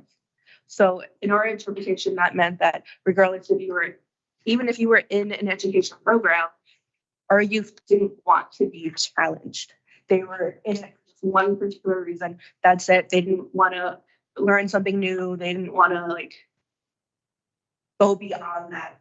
However, the implementation score ranged from 92 to 100. And we had a range of 96% to 100% of our young people who reported that the program staff encouraged them to work through difficult problems, help them envision their future.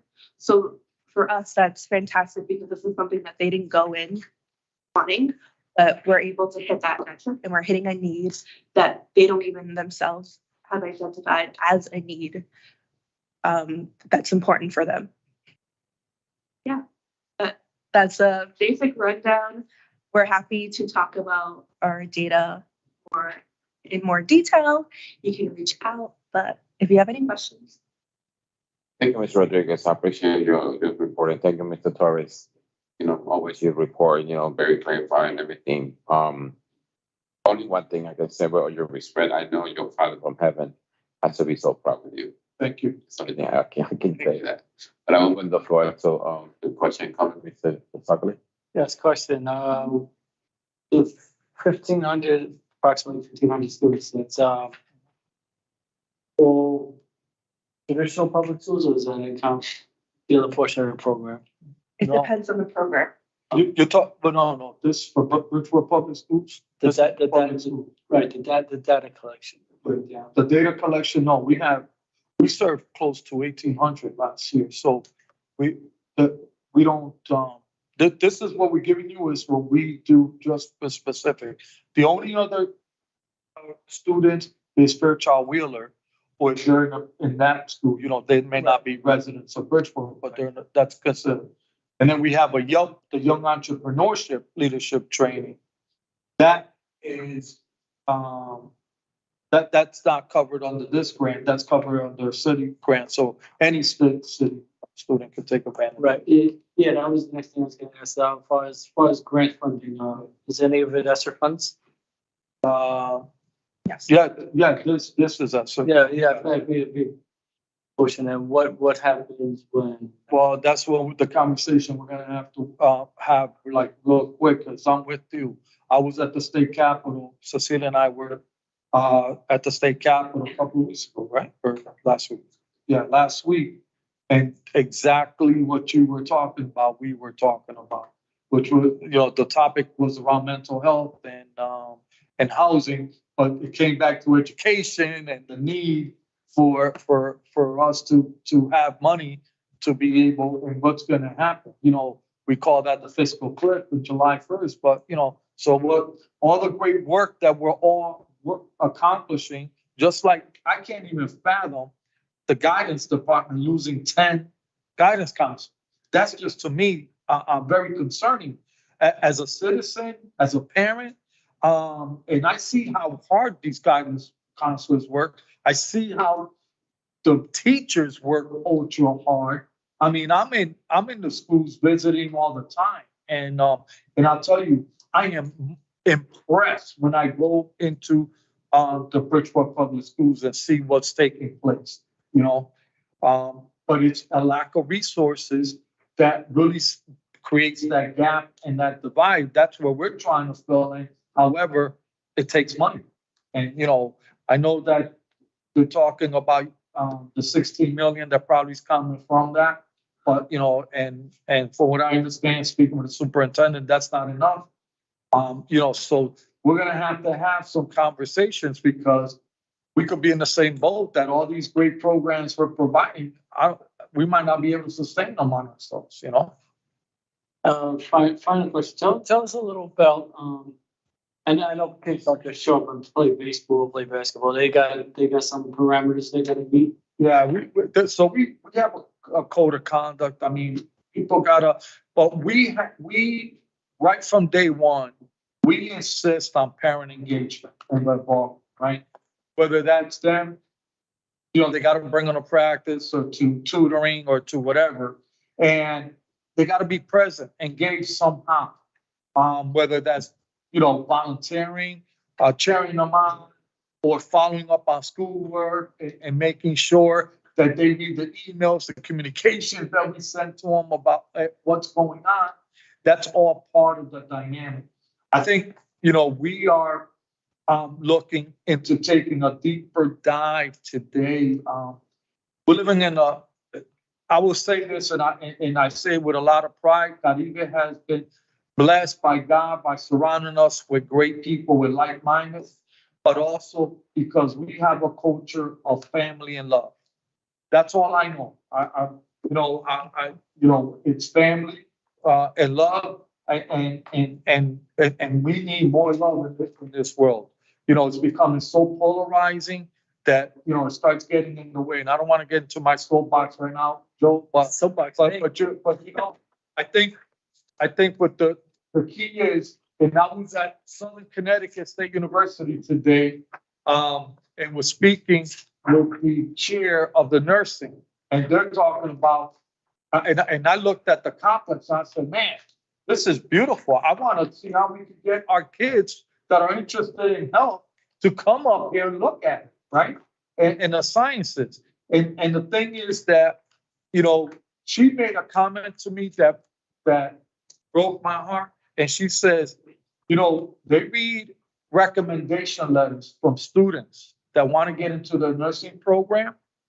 She says, in an Anglo student, they'll get a glowing 2-page report. But for the students of color, 2 paragraphs at the most. How, and she told them, she talked to the guy. She said, I got an opportunity to speak to some guys. I said, you know, it's blatant that, you know, this is not fair. And if the student, if we have that happen, and I looked and I said, Jesus, that's probably some of our students, right? And I said, what do we need to do to elevate these students? So a guidance counselor can be so proud that they're going to write a 2-page essay, you know, about that, or recommendation, not essay. So that's, you know, I'm a Bridgeport kid. I'm born and raised here. You know what I'm saying? I mean, this is all I know, and this is all I love when it comes to helping our community is Bridgeport. So, you know, I thank you for the partnership. I you know, everyone has been always there whenever possible to lend a hand, whether it's a member of the Board of Ed, whether it's a staff member, it's a superintendent, it doesn't matter. I mean, and that's what a partnership's about, and that's what I love, you know? And that's why we continue working collectively to identify gaps that we can help during either after school or in school, you know? Thank you, Mr. Torre. I'm gonna ask Ms. Casimiro, you have any questions, any comments? I just wanted to say what a great program. I was researching your website while you were talking, and I'm just impressed by the heavy hitters, the funders that you have there. I love y'all energy. I love the energy of you two, and I could just see you in the community. And I can understand why people love this program so much. I've never heard one bad thing about your program, and I just want to say thank you. That's it. Oh, thank you. Thank you, Ms. Casimiro. It's because you don't see him like a massive ceremony when we got an event. He put everybody to jump. Mr. Torre, you said 1,500 students. That's including Bridgeport. That include all the whole Caribe? No. Caribe. Caribe. No, this is Bridgeport students here. This is the kids that were served for 1465 through these programs. 1468, right? And how many staff you have in your programs? Last year we had, according to the manual, we go by calendar year. Yeah. So we had 1,700. Oh, wow. 17 participants. 1710.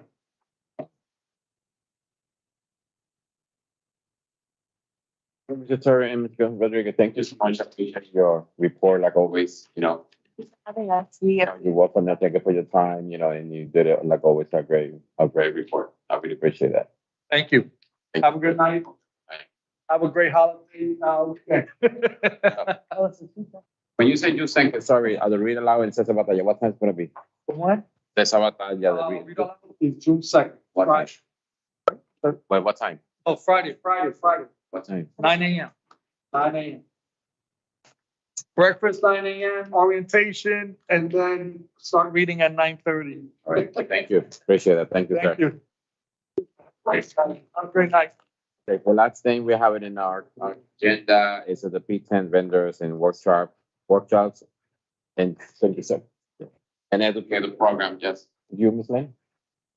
Just me, and I apologize. I think this was added to the agenda. I didn't see this, but I can certainly speak to it. Yeah. So was this specifically related to the vendors available to parent leaders? Yeah. Because I know I was wanted to be sure of parent leaders, and I'm gonna work with that like a chocolate say about. get more details about workshops, time, day, what do you did, it's like a Title I book, let's put it this way. Yes. Because I know some vendors, of course, vendors are not gonna say no. But I want the parents, when they understand when you order, not the food, when you order stuff for the parents, it has to be for the parents. Not for the staff, not for the school, If the pack leader of PTSO have a room, office, that's different. You order paper, you order computer, printer, whatever the parent needs that in that room.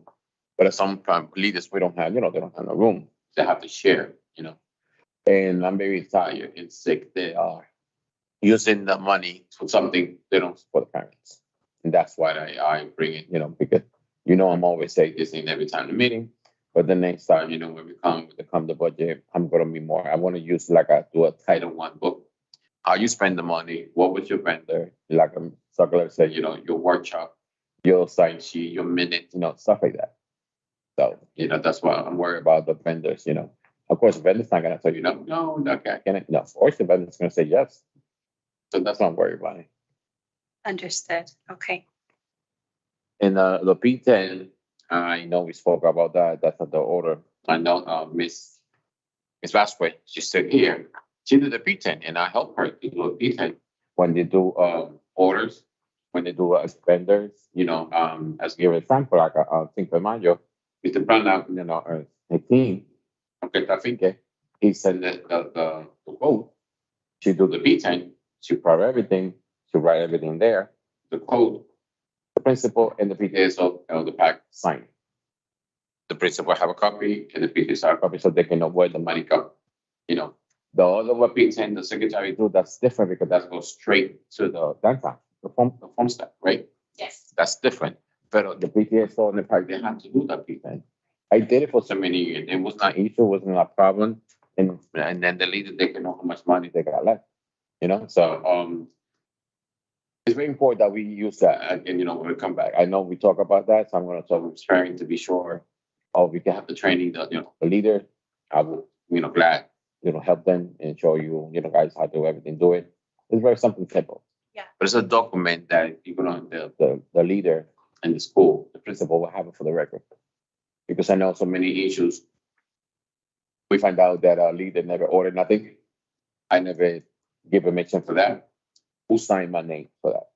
And when I see that, then I already have proof. I showed them Ms. Rochon one day, and the secretary signed for that pack. The secretary signed for the PTSO president. It was one in high school, and I find that offended. No, and I find that, bro, the like I'm using your name, sign something in the documents. You're gonna tell me, why you put my name there? Who gave permission? And that's after the line. So that's why the P10 is very important. Absolutely. And we have created that guidance. I believe it was shared in a previous week. We've created that guidance for parents. I understand that it's not used with fidelity at this point, but I do agree that it's something that we should start off fresh and here, ensuring that all parent leaders understand that this is the guidance that should be finalized and holding the binder so that you can keep track of those. Exactly. It's very important, because you never know the state. I have experience when I was in Boston. The state came, the school, and they say, "Where's the Title I book?" And I want to know where's the money. They can come. They can surprise because why? Because somebody's paying, saying they're not using the money correctly, and I don't want. They say something negative about the school. The other thing I think that will provide transparency is that that online form that the business office of the grants department has created. Yeah. So that form, if it's completed regularly, should be aligned with all of the P10s that are contained in the binder. So it should be very clear what the parent has spent, and it should be represented on that form as well.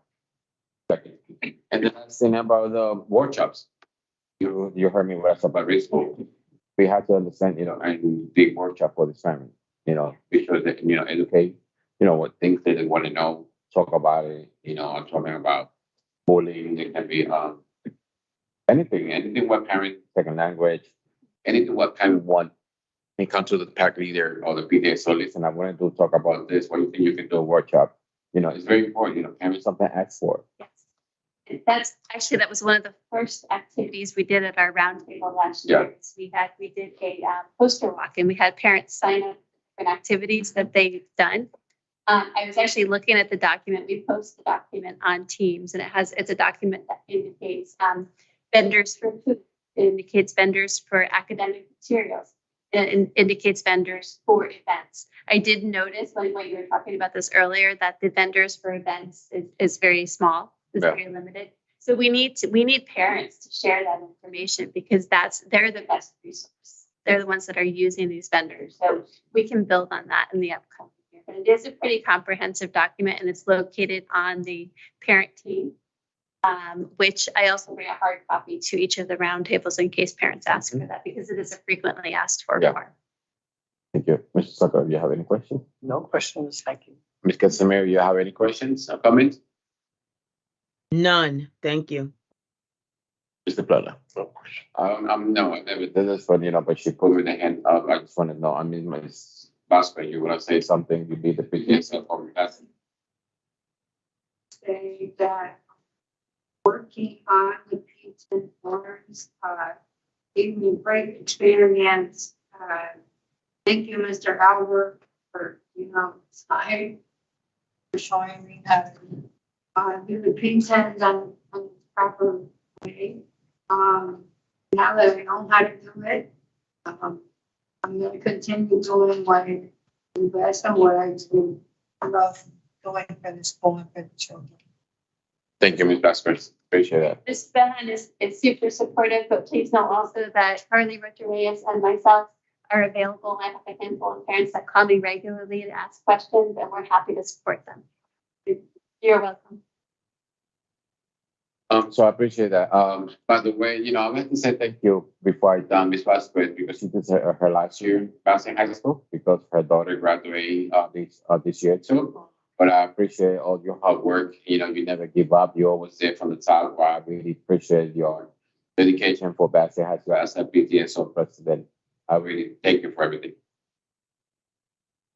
Do you have any questions? Thank you.